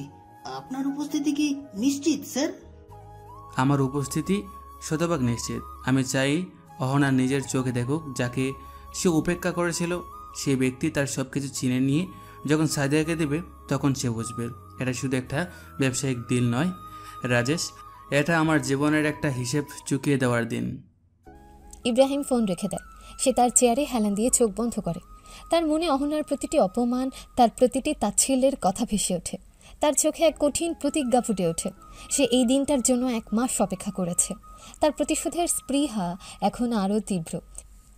সন্ধ্যায় সাদিয়া অফিস থেকে ফিরে, আর ইব্রাহিমও তার অফিস থেকে ফিরে আসে। সাদিয়া আসার আগে সাদিয়া ইব্রাহিমের পাশে বসে আছে। ইব্রাহিম তখন গভীর চিন্তায় মগ্ন। সাদিয়ার মুখে কিছুটা উদ্বেগ। সে ইব্রাহিমের হাত নিজের হাতে নেয়। ইব্রাহিম, তুমি কি খুব বেশি চিন্তিত? তোমার চোখে এক ধরনের ধীরতা দেখছি, যা আমাকে কিছুটা ভয় দেখাচ্ছে। চিন্তা নেই সাদিয়া, আমি শুধু এই দিনটার জন্য অপেক্ষা করছি। অহনা সেদিন আমাকে যেভাবে অপমান করেছিল, তার প্রতিটি শব্দ আজও আমার কানে বাজে। এই প্রতিশোধ আমার জন্য খুব জরুরি। এটা আবার আত্মসম্মানের প্রশ্ন। আমি জানি ইব্রাহিম, আমি জানি কতটা আঘাত পেয়েছিলে। আমি তোমার পাশে আছি, কিন্তু তোমার এই রাগ বা প্রতিশোধের স্পর্ধা যেন তোমাকে বেশি গ্রাস না করে ফেলে। না সাদিয়া, আমার এই প্রতিশোধ স্পৃহা আমাকে গ্রাস করবে না, বরং এটা আমাকে আরও বেশি শক্তিশালী করবে। আমি তাকে শুধু তার প্রাপ্য দেব। সাদিয়া ইব্রাহিমের কপালে হাত বুলিয়ে দেয়। সে বুঝতে পারে ইব্রাহিমের ভেতরের ক্ষত কতটা গভীর, তার প্রতিশোধের প্রয়োজন কতটা তীব্র। আমি তোমার কষ্ট বুঝি ইব্রাহিম, আর তোমার সিদ্ধান্তকে আমি সম্মান করি। তুমি একা নও, আমি তোমার পাশে আছি যে কোনো পরিস্থিতিতে। তুমি যতই শক্তিশালী হও না কেন, সবসময় মনে রাখবে আমি তোমার এই পাশে দাঁড়িয়ে আছি। ইব্রাহিম সাদিয়ার হাত শক্ত করে ধরে, তার চোখে কৃতজ্ঞতা। তোমার এই পাশে থাকাটাই আমার সবচেয়ে বড় শক্তি সাদিয়া। তুমি না থাকলে হয়তো আমি এতদূর আসতে পারতাম না। এই যাত্রায় তুমি আমার সবচেয়ে বড় সমর্থন। সাদিয়া হাসে, কিন্তু তার মনে একটা চাপা ভয় থেকেই যায়। সে জানে ইব্রাহিম কতটা আঘাত পেয়েছে এবং এই প্রতিশোধ তার জন্য কতটা গুরুত্বপূর্ণ। কিন্তু সে ভয় পায় এই প্রতিশোধের আগুন ইব্রাহিমের ভেতরের কোমল দিকটা নষ্ট করে না দেয়। সে ইব্রাহিমকে মানসিক শক্তি যোগায়, তাকে সাহস দেয়, তাদের এই গভীর বোঝাপড়া তাদের সম্পর্কের দৃঢ়তাকে আরও স্পষ্ট করে তোলে। অবশেষে 15 তারিখ আসলো। নিউ ইয়র্কের গ্র্যান্ড মেট্রোপলিটন হোটেলের বিশাল বলরুম। ঝাড়বাতি থেকে ঠিকরে পড়া আলোয় ঝলমল করছে চারদিক। সাজানো টেবিল, পেছনে কর্পোরেট ব্যানার, সামনে পডিয়াম, শত শত ব্যবসায়ী, ইনভেস্টর এবং মিডিয়া কর্মীরা উপস্থিত। মৃদু কোলাহল আর উচ্চ পর্যায়ের ব্যবসার গুঞ্জন শোনা যাচ্ছে। এসএফটি ইন্ডাস্ট্রি এবং অহনা কোম্পানির মধ্যে পার্টনারশিপ ডিল ফাইনাল করার জন্য এটাই মূল আয়োজন। ইব্রাহিম আর সাদিয়াও চলে এসেছে। ইব্রাহিম, আজকের পার্টিটা জমবে ভালো, তাই না? পার তো হবেই। ঠিক আছে, তুমি ভিতরে যাও, আমি 5 মিনিটের মধ্যে আসছি। এদিকে বলরুমের এক কোনায় অহনা তার সুসজ্জিত টিমের সাথে প্রবেশ করে। তার চোখে আত্মবিশ্বাস আর বিজয়ের ঔদ্ধত্য স্পষ্ট। সে সবার অভিবাদন গ্রহণ করে হাসি মুখে। এক ইনভেস্টর অহনাকে দেখে বলে, miss Ahana Chowdhury, welcome welcome, আইআইটিএ প্রেসিডেন্ট অ্যাওয়ার্ড উইনার। আজকের পার্টি আপনার জন্যই, ওয়েলকাম। তারা দুজন হাত মেলায়। পাশের আরেকজন ইনভেস্টর বলেন, partnership with Sadia Jannat. Wow, congratulations for your achievement. Ahana হাত মেলাতে মেলাতে বলে, thank you so much. Welcome. Ahona তার আরেক বিজনেস পার্টনারের দিকে তাকিয়ে ফিসফিস করে বলে, আজ আমাদের দিন মিস্টার রেড্ডি। এসএফটি ইন্ডাস্ট্রির সাথে এই পার্টনারশিপ আমাদের কোম্পানিকে নতুন উচ্চতায় নিয়ে যাবে। মারিয়া কর্পোরেশনের সিইও এর অদৃশ্য হাতের ছোঁয়ায় আমরা বিশ্বের সেরা হওয়ার পথে আরও এক ধাপ এগিয়ে যাব। মিস্টার রেড্ডি হাসি মুখে বলে, একদম ঠিক বলেছেন ম্যাম, আপনার দূরদর্শিতা সত্যিই প্রশংসার যোগ্য। এই ডিলটা আপনার জীবনের সবচেয়ে বড় অর্জন হবে। অহনা গর্বিত ভঙ্গিতে মাথা উঁচু করে এগোতে থাকে। তার চোখ চারিদিকে সফল ব্যক্তিদের খুঁজে ফিরছে, যেন সে তাদের কাছ থেকে প্রশংসা আদায় করতে চাইছে। অহনা নিজের সিটে বসতে বসতে বলে, আজকের দিনটা আমার জন্য খুব স্পেশাল। আশা করি সব কিছু পরিকল্পনা মতো হবে। চারদিকের গুঞ্জন আরও বাড়ে। বড় বড় স্ক্রিনে 2 কোম্পানির লোগো ভেসে উঠেছে। কিছুক্ষণের মধ্যে ডিল সাইনিং শুরু হবে। অহনা চারদিকে চোখ বুলিয়ে নিচ্ছে। ঠিক তখনই তার নজর পড়ে হোটেলের মেইন দরজার দিকে, যেখান দিয়ে ইব্রাহিম হেঁটে আসছে। অহনা মনে মনে বলে, ও এখানে কি করছে? প্রথমে এসে চমকে ওঠে, তা ভ্রু কুচকে যায়। ইব্রাহিমকে এখানে দেখে সে যেন বিশ্বাস করতে পারছে না। তার মুখে তাচ্ছিল্যের হাসি ফুটে ওঠে। অহনা তার চেয়ার ছেড়ে ওঠে ইব্রাহিমের দিকে এগিয়ে যায়, তার মুখে স্পষ্ট বিরক্তি আর তাচ্ছিল্য। ইব্রাহিম তখনও শান্তভাবে হেঁটে আসছে। অহনাকে দেখে তার মুখের কোনো পরিবর্তন আসে না। অহনা ইব্রাহিমের সামনে এসে হাত ভাঁজ করে উঁচু গলায়, তুমি ইব্রাহিম, তুমি এখানে কি করছো? এই জায়গায় তোমার মতো একজন সাধারণ নেভি ক্যাপ্টেনকে কে আমন্ত্রণ জানিয়েছে? এটা কোনো স্থানীয় চায়ের দোকান নয়, এটা আন্তর্জাতিক পর্যায়ের বিজনেস মিটিং। তোমার এখানে কোনো কাজ নেই। ইব্রাহিম শান্ত চোখে অহনার দিকে তাকায়। তার চোখে কোনো রাগ বা হতাশা নেই, বরং এক ধরনের নীরব বিচ্ছিন্ন আত্মবিশ্বাস। আমাকে আমন্ত্রণ জানানো হয়েছে অহনা, আর এই ইভেন্টের আমিও একজন গেস্ট। তোমার এত অবাক হওয়ার কি আছে? তুমি কি ভুলে গেছো শেষবার যখন আমাদের দেখা হয়েছিল তখন আমি বলেছিলাম আমরা আবার দেখা করব? অহনা শব্দ করে হেসে ওঠে, তার হাসিতে তীব্রতা ছিল। দেখা করব? তুমি আমার সাথে এই জায়গায়? তুমি কি ভেবেছো তোমার মতো একজন ব্যর্থ মানুষ যে একটা তার গার্লফ্রেন্ডের খরচ চালাতে পারে না, সেই বলরুমে আসতে থাকতে পারে? তোমার জায়গা এই ধরনের মিটিংয়ে নয় ইব্রাহিম, তোমার জায়গা কোনো ছোটোখাটো ক্যাফেতে, যেখানে তুমি বসে বসে মানুষের কাছে গল্প বলতে পারো। পাশের টেবিলের কিছু ব্যবসায়ী অহনার দিকে কৌতূহলী দৃষ্টিতে তাকায়। তাদের মনে ইব্রাহিমকে নিয়ে প্রশ্ন জাগে। তুমি এখনো কিছুই করতে পারোনি ইব্রাহিম, তোমার জীবন এখনো সেই পুরনো অন্ধকারেই ডুবে আছে। তুমি এখানে এসে আমার নাম খারাপ করছো। এখনই এখান থেকে চলে যাও ইব্রাহিম, তোমাকে এখানে বিন্দু মাত্র মানাচ্ছে না। তুমি আমার সম্মান নষ্ট করছো। ইব্রাহিম অহনার প্রতিটি কথা মনোযোগ দিয়ে শোনে, কিন্তু তার মুখে কোনো প্রতিক্রিয়া নেই। সে শান্তভাবে কফি মগ তুলে চুমুক দেয়। আমি চলে যাব, তুমি কি নিশ্চিত হও না? আমি তো মনে করি এই মিটিংয়ে আমার উপস্থিতি তোমার জন্য খুবই জরুরি। আর তুমি বললে আমার এখানে কোনো কাজ নেই। ভুল বললে, আমার কাজ আছে, খুবই গুরুত্বপূর্ণ কাজ। কিসের গুরুত্বপূর্ণ কাজ? তুমি কি আমার ডিল সাইনিং দেখতে এসেছো? তোমার কি মনে হয় তুমি আমার সফলতাকে দেখে হিংসে করবে? তোমার তো আমার ধারের কাছেও আসতে পারবে না। তুমি যেখানে ছিলে সেখানেই থাকবে। হিংসা? অহনা, আমি কি তোমাকে শেষবার বলিনি তোমাকে আমি কি দিয়েছিলাম আর তুমি আমাকে কি ফিরিয়ে দিয়েছো? আর এই মিটিংয়ে আমার আসার কারণ সেটা সাদিয়া জানে। সাদিয়া আমাকে এখানে আসতে বলেছে। অহনা অবাক হয়ে যায়। সে সাদিয়ার দিকে তাকায়। সাদিয়া তখন পডিয়ামের দিকে যাচ্ছিল। অহনার ভ্রু কুঁচকে যায়। অন্যান্য ব্যবসায়ীরাও ইব্রাহিমের কথা শুনে নিজেদের মধ্যে ফিসফিস করতে থাকে। সাদিয়া? সাদিয়া কেন তোমাকে এখানে আসতে বলবে? সে কি জানে তুমি কে? তুমি একটা সাধারণ নেভি ক্যাপ্টেন। ওর মাথা খারাপ হয়ে গেছে নাকি? পাশের একজন বয়স্ক ব্যবসায়ী অহনার দিকে তাকিয়ে মন্তব্য করে, এই ছেলেটাকে অহনা, তোমার প্রাক্তন প্রেমিক? এ তো দেখছি বড্ড উড়নচণ্ডী। এই ধরনের মিটিংয়ে এসব কথা বলা ঠিক না। ওর কথা বাদ দিন মিস্টার থমসন। ও একজন ব্যর্থ মানুষ, ভুল করে এখানে ঢুকে পড়েছে। আমি এখনই ওকে বের করে দেওয়ার ব্যবস্থা করছি। বের করে দেওয়ার ব্যবস্থা? তুমি তো আমাকে চেনো অহনা। আমি যেখানে একবার পা রাখি সেখান থেকে আমাকে বের করে দেওয়াটা অতটা সহজ নয়। আর আমি এখানে শুধু একজন গেস্ট হিসেবে আসিনি, আমি এসেছি কিছু হিসেব চুকিয়ে দিতে তোমার সাথে। ইব্রাহিমের কণ্ঠস্বর নিচু হলেও তার প্রতিটি শব্দে এক ধরনের ক্ষমতা ছিল, যা অহনাকে কিছুটা ভাবিয়ে তোলে। অহনা আরও ক্ষিপ্ত হয়ে যায়। হিসেব চুকিয়ে দেওয়া? কিসের হিসেব?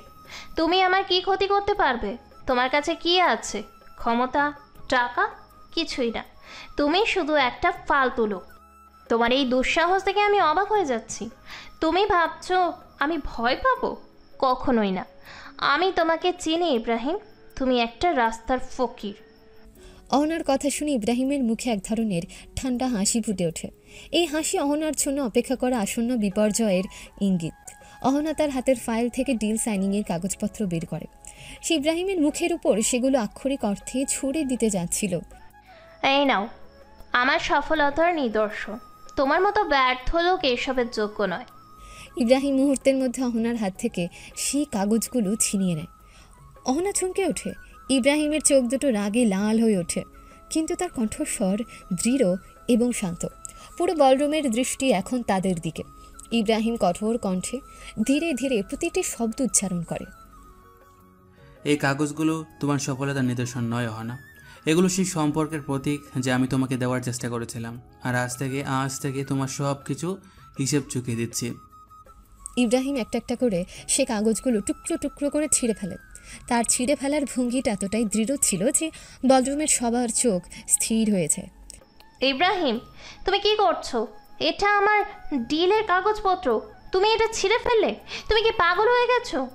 ইব্রাহিম ছিঁড়া কাগজগুলো অহনার দিকে ছুঁড়ে ফেলে। তার চোখে আগুন ঝরছে। পাগল না হনা, আমি আজ তোমার এই মিথ্যা অহংকারকে ছিঁড়ে ফেললাম। এতদিন তোমাকে আমি যা দিয়েছিলাম, তোমার কলেজের ফি, তোমার বিলাসবহুল জীবন, তোমার এই তথাকথিত সাফল্য, আজ থেকে সব ফিরিয়ে নিলাম। আজ থেকে তোমার যা কিছু আছে তার সব কিছুর উপর আমার কর্তৃত্ব শেষ। তোমার এই কোম্পানি আর এক মুহূর্তের জন্য তোমার নয়, এটা আমারই দেওয়া ছিল এবং আমি তা ফিরিয়ে নিলাম। অহনা বিশ্বাস করতে পারছে না, তার মুখ ফ্যাকাশে হয়ে যায়। সে রাগে কাঁপতে কাঁপতে তার পেছনে থাকা দুই বিশাল দেহরক্ষীর দিকে ইশারা করে। তোমরা এখানে কি করছো? এই লোকটাকে এক্ষুনি টেনে বের করো, ওকে মারো, ওকে দেখাও ওর আসল জায়গা কোথায়। দুই দেহরক্ষী ইব্রাহিমের দিকে তেড়ে আসে। বলরুমে উত্তেজনা চরম সীমায় পৌঁছায়। ইব্রাহিম শান্তভাবে দাঁড়িয়ে থাকে, তার চোখে কোনো ভয় নেই। সে প্রস্তুত অহনাকে তার জীবনের সবচেয়ে বড় ধাক্কাটা দেওয়ার জন্য। উপস্থিত ব্যবসায়ীরা অবাক হয়ে এই নাটক দেখছেন। কিছু লোক ফিসফিস করছে, কেউ কেউ মোবাইলে ভিডিও ও ছবি তোলার চেষ্টা করছে। অহনা চিৎকার করে বলে, ধরো ওকে, কি দেখছো? ওকে বের করো এক্ষুনি। ওর মতো জঞ্জাল আমার এই মিটিংয়ে থাকতে পারে না। দেহরক্ষী দুজন ইব্রাহিমের দিকে ঝাঁপিয়ে পড়ে। ইব্রাহিম নিমিষে তাদের প্রথম আক্রমণ প্রতিহত করে। তার গতিবিধি এতটাই দ্রুত এবং নিখুঁত যে দেখে মনে হয় সে একজন পেশাদার মার্শাল আর্টিস্ট। সে সাবলীলভাবে দেহরক্ষী একজনকে পাশ কাটিয়ে তার হাত ধরে মোচড় দিয়ে উল্টো দিকে ঘুরিয়ে দেয়। অন্য দেহরক্ষী ঘুষি ছুড়লে ইব্রাহিম তাকেও এক পাশে ঠেলে দেয়। এক ব্যবসায়ী পাশের জনকে বলে, আরে বাহ, এই ছেলেটা তো কোনো সাধারণ ছেলে নয়, ওর মুভমেন্টগুলো দেখুন কি অসাধারণ। আমার মনে হয় অহনা ভুল মানুষের সাথে ঝামেলা বাঁধিয়েছে। অহনা হতবাক হয়ে ইব্রাহিমের আত্মরক্ষা দেখছে। সে ভাবতেও পারেনি যে ইব্রাহিম এত প্রশিক্ষিত। ইব্রাহিম দেহরক্ষীদের সহজেই কাবু করে ফেলে, কিন্তু তাদের উপর কোনো আঘাত করে না। সে কেবল তাদের নিয়ন্ত্রণ করে ধরে রাখে। ইব্রাহিম শান্ত কণ্ঠে বলে, এই সামান্য বল প্রয়োগ করে তোমরা আমাকে আটকাতে পারবে না অহনা। আমি চাই না এই পবিত্র জায়গায় কোনো মারামারি হোক। পবিত্র জায়গা? তোমার মতো মানুষের জন্য এই জায়গা অপবিত্র হয়ে গেছে। দেহরক্ষীরা, কি করছো তোমরা? ওকে বের করো এক্ষুনি, পুলিশ ডাকো, ওকে অ্যারেস্ট করা হোক।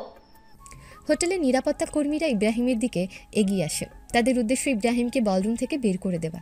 ইব্রাহিম তাদের দিকে তাকায়, তার মুখে কোনো উদ্বেগ নেই। নিরাপত্তা কর্মীর প্রধান বলেন, স্যার, আপনাকে এখান থেকে চলে যেতে বলা হচ্ছে, দয়া করে কোনো সমস্যা সৃষ্টি করবেন না। নিরাপত্তা কর্মীরা ইব্রাহিমকে ঘিরে ধরে, তাকে বলরুম থেকে বের করে দিতে উদ্যত হয়। ইব্রাহিম তখনও স্থির থাকে, কিন্তু তার চোখে এক ধরনের খেলা। ঠিক এই মুহূর্তে বলরুমের প্রধান ফটকে একটা আলো ঝলকানি হয়। সাদিয়া জান্নাত সেখানে প্রবেশ করে। তার পরনে একটা চোখ ধাঁধানো পাওয়ার স্যুট। তার চোখে মুখে দৃঢ়তা এবং আত্মবিশ্বাস। তার পদক্ষেপগুলো আত্মবিশ্বাসে ভরপুর।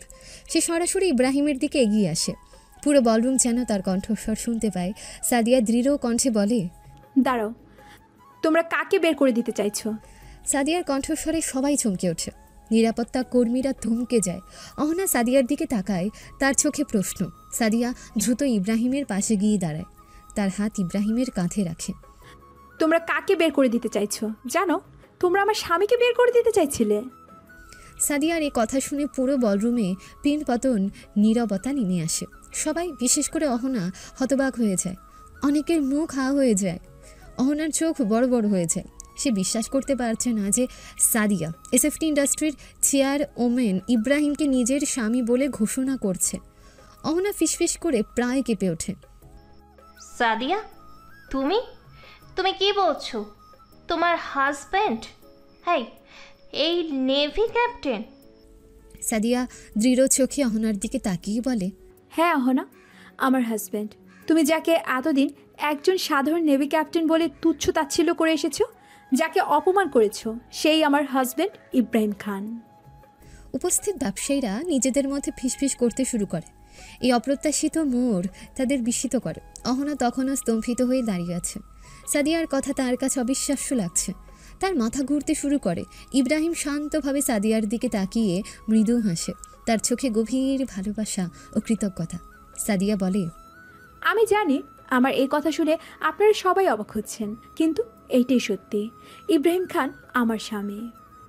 ইব্রাহিম এবার নীরবতা ভেঙে পডিয়ামের দিকে হেঁটে যায়। তার প্রতিটি পদক্ষেপে আত্মবিশ্বাস ঝরে পড়ছে। সে মাইক্রোফোন হাতে নেয়। অহনা তাকে দেখছে, তার চোখে এক অদ্ভুত ভয় মিশ্রিত অবিশ্বাস। ইব্রাহিম শান্ত কিন্তু দৃঢ় কণ্ঠে বলে, আপনারা সবাই আমাকে এতদিন একজন সাধারণ নেভি ক্যাপ্টেন হিসেবে জেনে এসেছেন, একজন ব্যর্থ মানুষ হিসেবে যার কোনো ক্ষমতা নেই।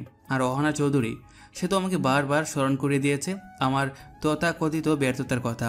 কিন্তু আজ আমি আমার আসল পরিচয় প্রকাশ করতে এসেছি।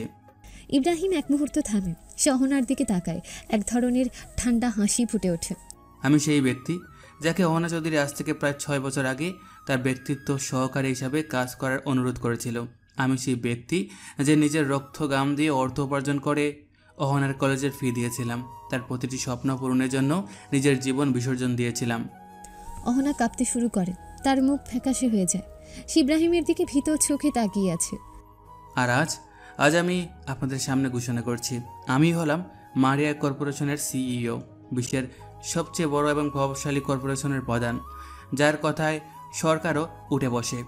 আমিও সেই অদৃশ্য মানুষ যার সাথে অহনা চৌধুরীর বিয়ে করার স্বপ্ন দেখেছিল। আমি সেই ব্যক্তি যে এতদিন গোপনে অহনার কোম্পানিকে সাহায্য করে এসেছে, তাকে আজকের এই অবস্থানে নিয়ে এসেছে। পুরো বলরুমে শোরগোল শুরু হয়ে যায়। সবার মুখ হা হয়ে যায়। সাদিয়াও ইব্রাহিমের কথা শুনে অবাক হয়। ইব্রাহিম মারিয়া কর্পোরেশনের সিও, যে বিশ্বের সবচেয়ে বড় ব্যবসায়ী এবং যার কথায় সরকার উঠে বসে। এজন্যই তো আমার তদন্তে সমস্যা হয়েছিল। অহনা স্তম্ভিত হয়ে যায়, তার চোখ বিস্ফোরিত। তার স্বপ্ন, তার অহংকার সব এক নিমেষে ধুলোয় মিশে যায়। যাকে সে সারা জীবন খুঁজেছে, যাকে বিয়ে করার স্বপ্ন দেখেছে, সে মানুষটা কিনা তার সামনে দাঁড়িয়ে যাকে সে এতক্ষণ ধরে অপমান করছিল। অহনা অবিশ্বাস্য কণ্ঠে ফিসফিস করে বলে, না না, এটা হতে পারে না। তুমি তুমি মিথ্যে বলছো। তুমি ইব্রাহিম, তুমি মারিয়া কর্পোরেশনের সিইও। ইব্রাহিম অহনার দিকে তাকিয়ে এক তীক্ষ্ণ দৃষ্টি দেয়। তার চোখে কোনো অনুকম্পা নেই, কেবল প্রতিশোধের দৃঢ়তা। হ্যাঁ অহনা, আমি ইব্রাহিম, তোমার সেই তথাকথিত ব্যর্থ প্রেমিক। আর তুমি যাকে ইনভিজিবল সিইও ভেবে এসেছিলে, সেই ইনভিজিবল সিইওই আমি ছিলাম। তোমার আজকের এই কোম্পানির ভিত্তিপ্রস্তর আমি স্থাপন করেছিলাম। তোমার প্রতিটি সাফল্য, প্রতিটি অর্জন সবটাই আমার দেওয়া ছিল। তোমার বিশ্বাস হচ্ছে না, তাই তো? দাঁড়াও, একটু পরেই সব দেখতে পাবে। ইব্রাহিম পডিয়াম থেকে নেমে আসে এবং অহনার দিকে এগিয়ে যায়। অহনা ভয় পিছিয়ে যায়। আমি তোমাকে সাহায্য করেছিলাম কারণ আমি তোমাকে ভালোবাসতাম, কিন্তু তুমি সেই ভালোবাসাকে পদদলিত করছো। তুমি আমার বিশ্বাস ভেঙেছ, তুমি আমাকে অপমান করেছো। ইব্রাহিম তার হাতের স্মার্টফোন বের করে। বলরুমের বড় স্ক্রিনগুলোতে অহনার কোম্পানির ব্যাংক স্টেটমেন্ট এবং ইনভেস্টমেন্ট হিস্ট্রি ভেসে ওঠে, যেখানে মারিয়া কর্পোরেশন বিশাল বিনিয়োগ স্পষ্টভাবে দেখা যাচ্ছে। আজ থেকে আমি তোমার কোম্পানি থেকে আমার সমস্ত ইনভেস্টমেন্ট এবং শেয়ার ফিরিয়ে নিচ্ছি। তোমার কোম্পানি যা কিছু আছে সব আমার দেওয়া, আর যা দেওয়া হয় তা ফিরিয়ে নেওয়া যায়। স্ক্রিনগুলোতে অহনার কোম্পানির শেয়ারের মূল্য দ্রুত গতিতে নিচে নামতে শুরু করে, যা দেখে অহনা এবং তার টিমের সদস্যরা আতঙ্কে চিৎকার করে ওঠে। অন্যান্য ব্যবসায়ীরাও অবাক। অহনা কেঁদে ফেলে। না ইব্রাহিম, এটা করো না। আমার সব শেষ হয়ে যাবে। আমার কোম্পানি, আমার স্বপ্ন। তোমার স্বপ্ন আমার ভালোবাসাকে বিক্রি করে গড়ে উঠেছিল অহনা। আজ সেই মূল্য তুমি দেবে। আর এই মুহূর্তে থেকে তোমার কোম্পানি দেউলিয়া হয়ে যাচ্ছে। সব হারাবে তুমি, তোমার অহংকার, তোমার খ্যাতি, তোমার অর্থ, সব।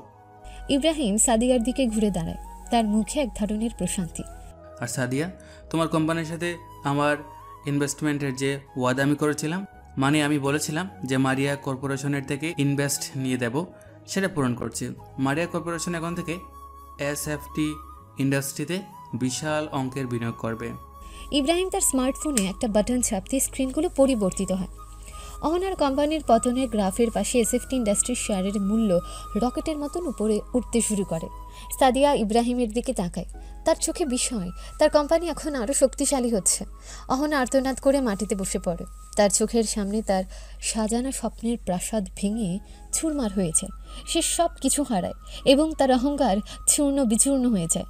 অনেকক্ষণ সময় হয়ে যায়, অহনা এখনও মাটিতে বসে আছে। তার চুল এলোমেলো, মেকআপ ছড়িয়ে গেছে, চোখে জলের ধারা। তার মুখ ফ্যাকাশে, শরীর কাঁপছে। তার চারপাশে কেউ নেই, কেবল নীরব দেওয়ালগুলো তার অসহায়ত্বের সাক্ষী। তার চোখের সামনে ভেসে উঠেছে ইব্রাহিমের কথাগুলো, তার অপমান, তার দেওয়া প্রতিজ্ঞা। অহনা নিজের মনে ফিসফিস করে প্রায় আর্তনাদ করে। না না, এটা হতে পারে না ইব্রাহিম। মারিয়া কর্পোরেশনের সিইও। আমি আমি তাকে কি বলেছি, কি করেছি আমি? অহনার চোখের সামনে ফ্ল্যাশব্যাকের মতন ভেসে ওঠে তার অতীতের স্মৃতিগুলো। ফ্ল্যাশব্যাক। একদিন ইব্রাহিম প্রবাস থেকে ল্যাপটপে ভিডিও কলের মাধ্যমে স্ক্রিন শেয়ার করে কাজ শেখাচ্ছে। অহনা, এই দেখো, বিজনেসের মূল মন্ত্র হলো দূরদর্শিতা আর কঠোর পরিশ্রম। শুধু স্বপ্ন দেখলে হবে না, স্বপ্নকে সত্যি করার জন্য নিজেকে উজাড় করে দিতে হয়। আমি জানি তুমি পারবে। তুমি আছো বলেই আমি সাহস পাই ইব্রাহিম। আমার এই স্বপ্নগুলো তোমারই দেওয়া। আরেকদিন ইব্রাহিম ফোনে অহনার সাথে কথা বলছে। তার কণ্ঠস্বর ক্লান্ত কিন্তু আশাবাদী। অহনা, তোমার কলেজের ফি জমা দিয়ে এসেছি। আমার চিন্তা ভাবনা একদম সঠিক ছিল। প্রবাসে এসে আমার কষ্ট সার্থক। তুমি শুধু মনোযোগ দিয়ে পড়াশোনা করো। তোমার স্বপ্ন পূরণের জন্য আমি সব করতে রাজি আছি। একবার শুধু তুমি আইআইটিএ প্রেসিডেন্ট অ্যাওয়ার্ড পেয়ে গেলে আমি অনেক খুশি হব। তুমি আমার ভরসা ইব্রাহিম। তুমি না থাকলে আমার এই পড়াশুনোটাই হতো না। আমি তোমার এই ঋণ কোনো দিন ভুলবো না। আরেকদিন অহনার প্রথম ছোট অফিসের উদ্বোধন। ইব্রাহিম ভিডিও কলে তার দিকে হাসি মুখে তাকিয়ে আছে। অভিনন্দন অহনা, আজ তোমার প্রথম সিঁড়ি। মনে রেখো, সাফল্যের পথ কঠিন, কিন্তু আমি সবসময় তোমার পাশে থাকবো। আমি তোমার শক্তি হয়ে থাকবো। হ্যাঁ হ্যাঁ, তুমি না থাকলে আমার এই অফিসও হতো না। তুমি তো আমার সব। বর্তমানে অহনা নিজের গালে হাত দেয়। তার চোখের জল শুকিয়ে গেছে, কিন্তু তার কষ্ট আরও গভীর হয়। সে স্পষ্ট দেখতে পাচ্ছে কিভাবে ইব্রাহিম তাকে নিঃস্বার্থভাবে সাহায্য করেছিল, আর সে কিভাবে সেই ভালোবাসাকে পা দিয়ে পিষে ফেলেছিল। অনুশোচনা আর আফসোস তাকে গ্রাস করে। অহনা কেঁপে ওঠে। আমি কি করেছি? আমি অন্ধ ছিলাম, লোভ আমাকে গ্রাস করেছিল। আমি তাকে অস্বীকার করেছি। আমার জীবনের সবচেয়ে বড় ভুল। অহনা করিডোরের ঠান্ডা মেঝেতে বসে চোখ বন্ধ করে আছে। তার মনে ইব্রাহিমের প্রতিটি কথা, তার প্রতিটি অপমান যেন বাজছে। তার চোখের সামনে ভেসে ওঠে ইব্রাহিমের সংগ্রামের দিনগুলো। ইব্রাহিম যখন প্রথম প্রবাসে এসেছিল, একদিন সে ফাঁকা পকেটে হাত ঢুকিয়ে হেসেছিল আর তার এক বন্ধুর সাথে কথা বলছিল। জানিস, আমার পকেটে এখন একটা পয়সাও নেই, কিন্তু আমার অহনার স্বপ্ন আছে, আর ওর জন্য আমাকে কোটিপতি হতে হবে। ওকে প্রমাণ করে দিতে হবে আমার ভালোবাসা শুধু কথা ছিল না। আরেকদিন প্রবাসের কোনো এক নির্মাণ স্থলে মাথার উপর প্রখর সূর্য। ইব্রাহিম কাদা মাটি মাখা হয়ে ভারী জিনিসপত্র টানছে। তার হাত ছিলে গেছে, কপাল থেকে ঘাম ঝরছে। সে ক্লান্তি অনুভব করছে, কিন্তু তার চোখে দৃঢ় সংকল্প। ইব্রাহিম নিজের সাথে নিজেই কথা বলছে। আরেকটু ইব্রাহিম, আর মতো কয়েকটা দিন। অহনার কলেজের শেষ ফিটা জমা দিতে হবে। ওর স্বপ্নটা তো পূরণ করতেই হবে, ওর জন্যই তো এত কষ্ট। এভাবেই তার প্রবাস জীবন চলছিল। ইব্রাহিম একটা পুরোনো ল্যাপটপ নিয়ে রাতের পর রাত জেগে শেয়ার বাজার বিশ্লেষণ করছে, নতুন ব্যবসার আইডিয়া খুঁজছে। তার চোখ লাল, শরীর ক্লান্ত, কিন্তু মেধা তীক্ষ্ণ। মারিয়া কর্পোরেশন, এটি আমার রাস্তা। এখান থেকে আমি নিজেকে প্রমাণ করব। ওহানাকে দেখাবো আমি কে, ওকে ওর প্রাপ্যটা দেব, কিন্তু তার আগে আমি নিজেই নিজেকে গড়ে তুলব। বর্তমানে অহনার শরীরে একটা কম্পন আসে। সে বুঝতে পারে ইব্রাহিমের আজকের এই অবস্থানের পেছনে কতটা আত্মত্যাগ, কতটা রক্ত ঘাম মিশে আছে। আর সে কিনা সেই মানুষটাকে ব্যর্থ বলে অপমান করেছিল। তার চোখ থেকে আবারও জলের ধারা গড়িয়ে পড়ে। অহনা নিজের হাত মুচড়ে বলে, আমি কেন এত লোভী হলাম? আমি কেন ওকে চিনতে পারলাম না? ও কতটা কষ্ট করেছে আমার জন্য। আর আমি? অহনা এবার উঠে দাঁড়ানোর চেষ্টা করে, কিন্তু তার পা কাঁপছে। তার সমস্ত শরীর যেন অবসন্ন। সে বলরুমের দিকে তাকায়, যেখানে তখনও সাদিয়া ও ইব্রাহিমকে ঘিরে মিডিয়ার ভিড়। তার কানে আসে মিডিয়া কর্মীদের ফিসফিসানি। মারিয়া কর্পোরেশনের সিইও, বিশ্বের সবচেয়ে বড় ব্যবসায়ী, নতুন পাওয়ার কাপল। অহনা নিজের মনে আবার বলে, আমার সব শেষ। আমার কোম্পানি, আমার খ্যাতি, আমার সম্মান সব ইব্রাহিম ছিনিয়ে নিয়েছে। যেটাকে আমি স্বপ্ন ভেবেছিলাম, যাকে নিয়ে আমি স্বপ্ন দেখেছিলাম, সে তো ছিল আমারই হাতে ধরা একটা পুতুল। শুধু চেনার ভুল ছিল, আর আজ সেই পুতুলই আমাকে ধ্বংস করে দিল। অহনা ধীরে ধীরে হোটেলের করিডোর দিয়ে হাঁটতে শুরু করে। তার প্রতিটি পদক্ষেপে যেন পৃথিবীর ভার। লবিতে এসে দেখে মিডিয়া কর্মীরা সাদিয়া ও ইব্রাহিমের ছবি তুলছে, তাদের সাক্ষাৎকার নিচ্ছে। অহনা দ্রুত মুখ ফিরিয়ে নেয়। সে চায় না কেউ তাকে এই মুহূর্তে দেখুক এই পরাজিত অবস্থায়। অহনা ফিসফিস করে, আর না, আমি আর এই মিথ্যে জীবন চাই না। আমার কিছুই নেই এখন। সে হোটেলের দরজা দিয়ে বেরিয়ে আসে। বাইরে তখনও ঝলমলে আলো, কিন্তু অহনার চোখে সব অন্ধকার। সে কোনো ট্যাক্সি বা গাড়ি না দেখে একাকী রাস্তায় হেঁটে যেতে শুরু করে। তার কাঁধ ঝুঁকে আছে, শরীরে নুয়ে পড়েছে। সে সমাজের চোখে, নিজের চোখে একজন পরাজিত মানুষ। ইব্রাহিম, আমি আমি তোমার সাথে অনেক বড় অন্যায় করেছি। আমাকে ক্ষমা করে দিও, আমাকে ক্ষমা করো। কিন্তু তার কণ্ঠস্বর বাতাসে মিলিয়ে যায়। রাস্তায় একাকী অহনা হাঁটে চলে। তার পতন এখন সম্পূর্ণ। হোটেলের বলরুম, মিডিয়ার ভিড় কমে আসছে। সাদিয়া আর ইব্রাহিম এখন একে অপরের দিকে তাকিয়ে হাসছে। তাদের চোখে সে চুক্তির দূরত্ব নেই, বরং এক গভীর ভালোবাসা আর নির্ভরতা স্পষ্ট। ইব্রাহিম সাদিয়ার হাত ধরে আছে। সাদিয়া ইব্রাহিমের দিকে তাকিয়ে বলে, তুমি তুমি সত্যি মারিয়া কর্পোরেশনের সিও, বিশ্বের সবচেয়ে বড় ব্যবসায়ী। আমি জানতাম তুমি সাধারণ কেউ নও, কিন্তু এত বড় কিছু আমি কল্পনা করতে পারিনি। ইব্রাহিম সাদিয়ার হাত আলতো করে চাপ দিয়ে হেসে বলে, তোমার কি মনে হয় সাদিয়া, আমি কি তোমাকে মিথ্যা বলতে পারি? তুমি তো সেই মানুষ যে আমাকে এই চরম প্রতিশোধ নেওয়ার সাহস জুগিয়েছিলেন। তোমার বিশ্বাস ছিল বলেই আমি আজ এই অবস্থানে। আমার বিশ্বাস ছিল তোমার প্রতি, কিন্তু তোমার ক্ষমতা দেখে আমি এখন অবাক হচ্ছি। তুমি কতটা শক্তিশালী ইব্রাহিম, কতটা ধৈর্যশীল। অহনা তোমাকে এত অপমান করলো, কিন্তু তুমি তোমার পরিচয় প্রকাশ করার জন্য সঠিক সময় অপেক্ষা করলে। এই ক্ষমতা বা সম্পদ আমার কাছে মূল্যহীন ছিল সাদিয়া, যতক্ষণ না আমার পাশে তুমি ছিলে। অহনা যা করেছে তার জন্য ওর পতন অনিবার্য ছিল, কিন্তু তোমার ভালোবাসা আমাকে সম্পূর্ণ করেছে। আমার কাছে এখন এই সব কিছুর অর্থ অনেক বেশি। সাদিয়া ইব্রাহিমের দিকে তাকিয়ে হাসে। তার চোখ ভরে ওঠে ভালোবাসায়। সে বুঝতে পারে ইব্রাহিম শুধুমাত্র একজন শক্তিশালী ব্যবসায়ী নয়, বরং তার ভেতরে এক বিশাল হৃদয় আছে যে ভালোবাসা আর বিশ্বাসকে সবচেয়ে বেশি মূল্য দেয়। ইব্রাহিমের কঠিন সংগ্রামের গল্প তার কাছে আরও স্পষ্ট হয়। তোমার এই সংগ্রাম ইব্রাহিম, এটা আমাকে গর্বিত করে। তোমার এই ভালোবাসা আমার জীবনকে পরিপূর্ণ করেছে। আমি সত্যি ভাগ্যবান যে তুমি আমার স্বামী। আমিও ভাগ্যবান সাদিয়া, তুমি না থাকলে হয়তো আমি এই প্রতিশোধের পথে আটকে থাকতাম। আমিও ভাগ্যবান সাদিয়া, তুমি না থাকলে হয়তো আমি এই প্রতিশোধের পথে আটকে থাকতাম, কিন্তু তোমার ভালোবাসায় আমাকে নতুন করে জীবন দিতে শিখিয়েছে। চলো সাদিয়া, আমাদের নতুন জীবন শুরু করা যাক। ইব্রাহিম সাদিয়াকে নিজের কাছে টেনে নেয়। তাদের চোখ একে অপরের সাথে মিলিত হয়। গ্র্যান্ড মেট্রোপলিটন হোটেলের প্রেস কনফারেন্স রুম, শত শত সাংবাদিকের ভিড়, ফ্ল্যাশের ঝলকানি আর মাইক্রোফোনের সারি। ইব্রাহিম ও সাদিয়া পাশাপাশি বসে আছে, তাদের মুখে এক স্নিগ্ধ হাসি। ইব্রাহিমের পাশে সাদিয়া, তার চোখে গর্ব। তাদের হাতে হাত রাখা, যা তাদের দৃঢ় বন্ধনের ইঙ্গিত দিচ্ছে। মারিয়া কর্পোরেশনের সিইও এর পরিচয় এবং সাদিয়ার সাথে তার বিয়ের খবর বিশ্ব জুড়ে ঝড় তুলেছে। মিস্টার খান, আপনি মারিয়া কর্পোরেশনের সিইও, অথচ এতদিন আপনার পরিচয় গোপন ছিল। কেন এই গোপনীয়তা, এবং আপনার এই আকস্মিক আত্মপ্রকাশের কারণটা কি? ইব্রাহিম শান্ত ও আত্মবিশ্বাসী কণ্ঠে বলে, আমার ব্যক্তিগত জীবন বরাবরই প্রচারের বাইরে রাখতে চেয়েছি। আমার কাজই আমার পরিচয়, আমি সেটাই বিশ্বাস করি। আর আমার আত্মপ্রকাশের কারণ সম্ভবত সঠিক সময়ের জন্য অপেক্ষা করছিলাম। আর তার সাথে কিছু ব্যক্তিগত কারণেও এই পরিচয় উন্মোচন করাটা জরুরি ছিল। ম্যাডাম সাদিয়া, আপনি এসএফটি ইন্ডাস্ট্রির চেয়ারম্যান। আপনার এবং মিস্টার খানের এই বিয়ে কি শুধু একটি ব্যবসায়িক চুক্তি ছিল, নাকি এর পেছনে সত্যিকারের ভালোবাসা আছে? আপনারা কি এতদিন ধরে নিজেদের সম্পর্ক গোপন রেখেছিলেন? সাদিয়া ইব্রাহিমের দিকে তাকিয়ে হাসলে, তারপর সাংবাদিকদের দিকে ফিরে, আমাদের সম্পর্ক কোনো চুক্তি দিয়ে শুরু হয়নি। এটা এমন এক বন্ধন যা ধীরে ধীরে গভীর হয়েছে।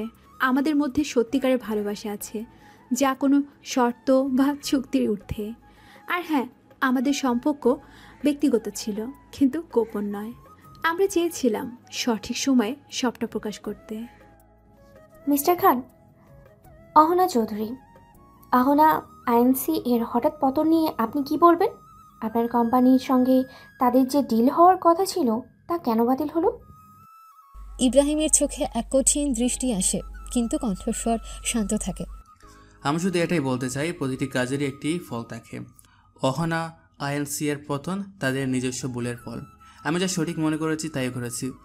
মারিয়া কর্পোরেশন সবসময় নীতি ও নৈতিকতার উপর ভিত্তি করে চলে। আমরা এমন কোনো অংশীদারের সাথে কাজ করি না যারা এই মূল্যবোধ ধারণ করে না।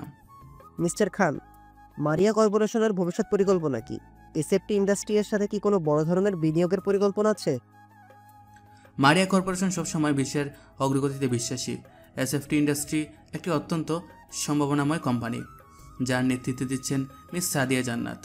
অবশ্যই আমরা এসএফটি ইন্ডাস্ট্রিতে বিশাল বিনিয়োগের পরিকল্পনা করছি। শুধু অর্থের বিনিয়োগ নয়, মেধা এবং প্রযুক্তির বিনিয়োগও থাকবে। আমাদের লক্ষ্য হলো এসএফটি ইন্ডাস্ট্রিকে বিশ্বের অন্যতম সেরা কোম্পানি হিসেবে গড়ে তোলা।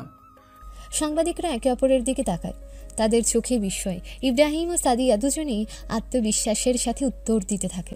তাদের ভালোবাসা আর ব্যবসায়িক দূরদর্শিতা একসঙ্গে প্রকাশ পায়। বিশ্বজুড়ে তাদের নাম এক নতুন পাওয়ার কাপল হিসেবে ছড়িয়ে পড়ে। সাদিয়া ও ইব্রাহিম তাদের অ্যাপার্টমেন্টে ফিরে আসে। সাদিয়া তার বাবা মাকে ফোন করে, তার কণ্ঠে কিছুটা ভয় মেশানো উত্তেজনা। হ্যালো বাবা, কেমন আছো তোমরা? মা কেমন আছে? সাদিয়ার বাবা ফোন ধরে, উত্তেজিত কণ্ঠে বলেন, সাদিয়া, তুই তুই ঠিক আছিস তো? আমরা তো টিভিতে দেখলাম ইব্রাহিম ও মারিয়া কর্পোরেশনের সিইও, বিশ্বের সবচেয়ে বড় কোম্পানি, আর তুই তুই ওকে বিয়ে করেছিস? এটা কি সত্যি? সাদিয়ার বাবা মার কণ্ঠে বিস্ময় এবং আনন্দ স্পষ্ট। সাদিয়ার মুখে স্বস্তির হাসি ফোটে। হ্যাঁ বাবা, সব সত্যি। ইব্রাহিম মারিয়া কর্পোরেশনের সিইও, আর আমরা বিয়ে করেছি। আমাদের বিয়েটা যদিও কিছুটা অন্যরকমভাবেই হয়েছিল, কিন্তু এখন আমরা সত্যি স্বামী স্ত্রী। সাদিয়ার মা ফোন হাতে নিয়ে আনন্দে আপ্লুত হয়ে বলেন, মা, তুই আমাদের কিছু বলিসনি কেন? এত বড় একটা খবর, আমরা কত চিন্তায় ছিলাম। ইব্রাহিম তো, তুই কি ভাগ্যবান মেয়ে। আমরা ওকে জামা হিসাবে সানন্দে মেনে নিচ্ছি। ওকে আমাদের বাড়ি নিয়ে আয় মা, আমরা ওকে আশীর্বাদ করতে চাই। সাদিয়া চোখ ভিজে আসে আনন্দে। ধন্যবাদ মা, তোমরা খুশি হয়েছে শুনে আমার খুব ভালো লাগছে। আমরা খুব শীঘ্রই তোমাদের সাথে দেখা করতে আসছি। সাদিয়া ফোন রাখে, তার চোখে মুখে এক ধরনের স্বস্তি আর আনন্দ। সে ইব্রাহিমের দিকে তাকায়। আমার মা বাবা খুব খুশি হয়েছে ইব্রাহিম। তারা তোমাকে জামাই হিসেবে আনন্দে মেনে নিয়েছে। তারা তোমাকে আশীর্বাদ করতে চায়। আমি জানতাম তোমার পরিচয় জানার পর তারা সবটা বুঝবে। ইব্রাহিম সাদিয়ার হাত ধরে হেসে বলে, আমি চেয়েছিলাম তোমার পরিবার আমাকে মেনে নিক সাদিয়া। তোমার খুশি আমার সবচেয়ে বড় প্রাপ্তি। চলো এবার যাদের সাথে দেখা করতে চাই। সাদিয়া ও ইব্রাহিম একে অপরের দিকে তাকিয়ে হাসে। তাদের মুখে এক নতুন ভবিষ্যতের স্বপ্ন, যেখানে পরিবারের আশীর্বাদ তাদের সম্পর্ককে আরও মজবুত করবে।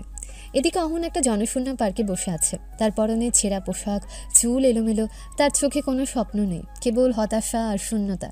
তার সামনে সংবাদপত্র পড়ে আছে, যেখানে বড় বড় অক্ষরে লেখা, মারিয়া কর্পোরেশনের সিইও ইব্রাহিম খানের আত্মপ্রকাশ, অহনা চৌধুরীর কোম্পানির পতন। অহনা নিজের গালে হাত দেয়, তার শরীর কাঁপছে। অহনা নিজের মনে ফিসফিস করে, আমি কি ছিলাম আর এখন কি হলাম? আমার সব শেষ। ইব্রাহিম, আমি তোমাকে বিশ্বাস করিনি, আমি তোমার ভালোবাসা চিনতে পারিনি। আমি অন্ধ ছিলাম, লোভ আমাকে গ্রাস করেছিল। অহনার চোখের সামনে ফ্ল্যাশব্যাক হয়ে আসে ইব্রাহিমের কথাগুলো। আজ থেকে তোমার যা কিছু আছে তার উপর থেকে আমার সমস্ত কর্তৃত্ব শেষ। তোমার এই আহানা আইএনসি আর এক মুহূর্তের জন্য তোমার নয়। অহনা আর্তনাদ করে ওঠে, আমার অহংকার, আমার সব কিছু ইব্রাহিম কেড়ে নিয়েছে। আমি আর কখনো ঘুরে দাঁড়াতে পারবো না। আমার কোনো ফেরার পথ নেই। পার্কের বেঞ্চে বসে অহনা নিজের ভুলগুলো নিয়ে অনুতপ্ত হয়। সে বুঝতে পারে ইব্রাহিমের নিঃস্বার্থ ভালোবাসাকে সে কীভাবে পায়ে তুলেছিল। তার পরিণতি এখন সম্পূর্ণ একা, নিরাশ্রয় এবং পরাজিত। সে নিজের উপর ঘৃণা অনুভব করে। আমি আমি আর মুখ দেখাতে পারবো না, আমার জীবন শেষ করে দেব। অহনা সেখানেই বসে থাকে, তার চোখে শূন্যতা, তার সাজানো জীবন ভেঙে চুরমার হয়ে গেছে, আর এই ধ্বংসস্তূপ থেকে তার আর ফেরার কোনো পথ নেই। এদিকে ইব্রাহিম ও সাদিয়া তাদের অ্যাপার্টমেন্টের ছাদে বসে আছে। রাতের আকাশ তারাই ভরা, তাদের হাতে কফির মগ, তাদের মনে এখন আর কোনো দুঃখ নেই, শুধু ভালোবাসার আলো। সাদিয়া ইব্রাহিমের কাঁধে মাথা রেখে, ভাবতে পারছি না ইব্রাহিম, আমাদের জীবনটা হঠাৎ করে কতটা বদলে গেল। তুমি এখন বিশ্বের সবচেয়ে বড় ব্যবসায়ী, আর আমি তোমার পাশে। এই পরিবর্তনটা তোমার জন্য সাদিয়া। তোমার ভালোবাসা আর বিশ্বাস আমাকে নতুন করে জীবন দেখতে শিখিয়েছে। এখন আমরা কি করব? শুধু ব্যবসা আর অর্থ উপার্জন, নাকি আমাদের জীবনে আরও কোনো বড় উদ্দেশ্য আছে? আমার মনে হয় আমাদের আরও অনেক কিছু করার আছে ইব্রাহিম। আমরা একসাথে নতুন ব্যবসা শুরু করতে পারি, যা শুধু আমাদের লাভ দেবে না, বরং সমাজের জন্য কিছু করবে। যেমন শিক্ষা খাতের বিনিয়োগ, স্বাস্থ্যসেবা সাহায্য করা, আর পরিবেশ সংরক্ষণে কাজ করা। ইব্রাহিম সাদিয়ার দিকে তাকিয়ে মুগ্ধ হয়ে বলে, তোমার এই চিন্তাগুলি আমাকে আরও বেশি অনুপ্রাণিত করে সাদিয়া। হ্যাঁ, আমরা একসাথে এমন কিছু করতে পারি যা পৃথিবীকে আরও সুন্দর করে তুলবে। মারিয়া কর্পোরেশন এবং এসএফটি ইন্ডাস্ট্রি একসাথে কাজ করলে আমরা অনেক বড় পরিবর্তন আনতে পারবো। আর আমাদের সম্পর্কের কথা, আমরা কি ওই চুক্তিটা আজীবন চালিয়ে যাব, নাকি এটাকে সত্যিকারে বিয়েতে পরিণত করব? ইব্রাহিম সাদিয়ার হাত ধরে, তার চোখে গভীর ভালোবাসা। এটা তো কবেই সত্যিকারে বিয়ে হয়ে গেছে সাদিয়া। আমাদের চুক্তি তো কেবল একটা আনুষ্ঠানিকতা ছিল। আমি তোমার সাথে বাকি জীবন কাটাতে চাই, তোমার হাতে হাত রেখে প্রতিটা নতুন সকাল দেখতে চাই। আমাদের ভালোবাসার এই বন্ধন যেন কোনোদিনও না ছেড়ে। সাদিয়া ইব্রাহিমকে জড়িয়ে ধরে। আমিও তাই চাই ইব্রাহিম, আমি সারা জীবন তোমার পাশে থাকতে চাই, তোমার প্রতিটি সুখে দুঃখে, প্রতিটি সফলতায়, আর প্রতিটি সিদ্ধান্তে। তারা দুজনেই রাতের আকাশের দিকে তাকায়, তাদের চোখে ভবিষ্যতের স্বপ্ন, একটা নতুন জীবন, নতুন ব্যবসা এবং একটা নতুন শক্তিশালী ভালোবাসা যা তাদের সকল চ্যালেঞ্জ মোকাবিলা করার শক্তি দেবে। তাদের সম্পর্ক এখন আরও মজবুত, আরও খাঁটি। এক সপ্তাহ পর ইব্রাহিম ও সাদিয়ার বিলাসবহুল পেন্ট হাউসের ছাদের বাগান, চারপাশে সবুজ গাছপালা, রঙিন ফুল, সন্ধ্যার নরম আলোয় চারদিক আলোকিত। একপাশে কফি টেবিল, ইব্রাহিম ও সাদিয়া পাশাপাশি বসে আছে, তাদের হাতে হাত রাখা, তাদের মুখে প্রশান্তি আর চোখে গভীর ভালোবাসা। তাদের সম্পর্কের মধ্যে এখন কোনো কপটতা নেই, শুধু বিশুদ্ধ প্রেম আর বোঝাপড়া। সাদিয়া ইব্রাহিমের কাঁধে মাথা রেখে ফিসফিস করে বলে, ভাবতে পারিনি ইব্রাহিম, আমাদের এই ভুয়া বিয়েটা এমন সত্যিকারের ভালোবাসার বন্ধনে আবদ্ধ হবে। মনে আছে প্রথম দিন কী রকম দ্বিধায় ছিলাম আমরা? ইব্রাহিম সাদিয়ার হাত নিজের হাতের মধ্যে শক্ত করে ধরে হেসে, মনে থাকবে না কেন? আমার তো মনে হচ্ছিল আমি যেন কোনো গোপন মিশনে নেমেছি, আর তুমি ছিলে আমার রহস্যময় সহকর্মী। কিন্তু সত্যি বলতে কি সাদিয়া, তোমার সাথে প্রতিটি দিন কাটানোর পর আমার মন বলছিল এটি আমার আসল জায়গা। আমারও তাই মনে হচ্ছিল। তোমার সেই অদ্ভুত আত্মবিশ্বাস, তোমার রহস্যময় চালচলন, সব কিছুই আমাকে তোমার দিকে টানছিল। আর যখন জানলাম তুমি মারিয়া কর্পোরেশনের সিইও, তখন তো সব হিসেব বদলে গেল। আমি ভাগ্যবান যে তুমি আমার পাশে ছিলে সাদিয়া। তোমার বিশ্বাস আর ভালোবাসা না থাকলে হয়তো আমি প্রতিশোধের অন্ধকারের পথই আটকে থাকতাম। তুমি আমাকে আলো দেখিয়েছ। তুমি আমার জীবনকে অর্থপূর্ণ করে তুলেছ ইব্রাহিম। তোমার সাথে দেখা হওয়ার আগে আমার জীবন কেবল ব্যবসা আর পরিবারের চাপই কাটছিল। এখন আমার মনে হয় আমি সত্যিকারের জীবন খুঁজে পেয়েছি। আমাদের এই সম্পর্ক শুধু চুক্তির ফল ছিল না সাদিয়া, এটা ছিল ভাগ্যের লিখন। আমি এখন বুঝতে পারি কেন অহনাকে দিয়ে আমাকে এত কষ্ট পেতে হয়েছিল, কারণ সেই কষ্টই আমাকে তোমার কাছে নিয়ে এসেছে, আর তোমার কাছ থেকে পেয়েছি সত্যিকারের ভালোবাসা। ইব্রাহিম সাদিয়ার দিকে ফিরে তাকায়, তার মুখে ভালোবাসার এক গভীর হাসি। তাদের চোখ একে অপরের সাথে মিলিত হয় এবং তাদের মধ্যে এক নীরব কথোপকথন চলে, যা শব্দে প্রকাশ করা উচিত। আমাদের এই ভালোবাসা যেন সব সময় এইভাবে টিকে থাকে ইব্রাহিম, সারা জীবন। আমাদের ভালোবাসা সময়ের সাথে সাথে আরও গভীর হবে সাদিয়া, আমি তোমাকে প্রতিশ্রুতি দিচ্ছি। একটা বিশাল স্কুল প্রাঙ্গণ, ইব্রাহিম ও সাদিয়া দুজনেই সেখানে উপস্থিত।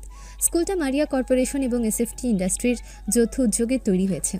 চারপাশে শত শত শিশু কিশোর ও তাদের অভিভাবকরা আনন্দ উল্লাস করছে। একটা ফলক উন্মোচন করা হয়েছে যেখানে লেখা ইব্রাহিম সাদিয়া শিক্ষা প্রকল্প। ইব্রাহিম মাইক্রোফোনের সামনে এসে হাসি মুখে বলে, আজ আমাদের জন্য একটা বিশেষ দিন। 1 বছর আগে আমরা সিদ্ধান্ত নিয়েছিলাম যে আমাদের অর্জিত সম্পদ শুধু আমাদের ব্যক্তিগত সুখের জন্য নয়, বরং সমাজের কল্যাণের জন্য ব্যবহার করব। এই স্কুল সেই লক্ষ্যেরই প্রথম ধাপ। সাদিয়া ইব্রাহিমের পাশে দাঁড়িয়ে আছে, তার আনন্দিত কণ্ঠে বলে, আমরা বিশ্বাস করি শিক্ষাই একটা জাতির মেরুদণ্ড। প্রতিটি শিশুর শিক্ষার অধিকার আছে। আমাদের এই প্রকল্পটি পিছিয়ে পড়া শিশুদের জন্য মানসম্মত শিক্ষা নিশ্চিত করবে, যাতে তারাও নিজেদের স্বপ্ন পূরণের সুযোগ পায়। একজন দরিদ্র অভিভাবক ইব্রাহিম ও সাদিয়ার দিকে কৃতজ্ঞতা নিয়ে এগিয়ে আসে। স্যার, ম্যাডাম আপনার আমাদের জন্য যা করেছেন তা আমরা কোনোদিন ভুলব না। আমাদের বাচ্চারা স্কুলে যেতে পারবে, এটা আমরা ভাবতেই পারিনি। আপনাদের জন্য আজ তাদের ভবিষ্যৎ উজ্জ্বল হলো। ইব্রাহিম অভিভাবকের কাঁধে হাত রাখে।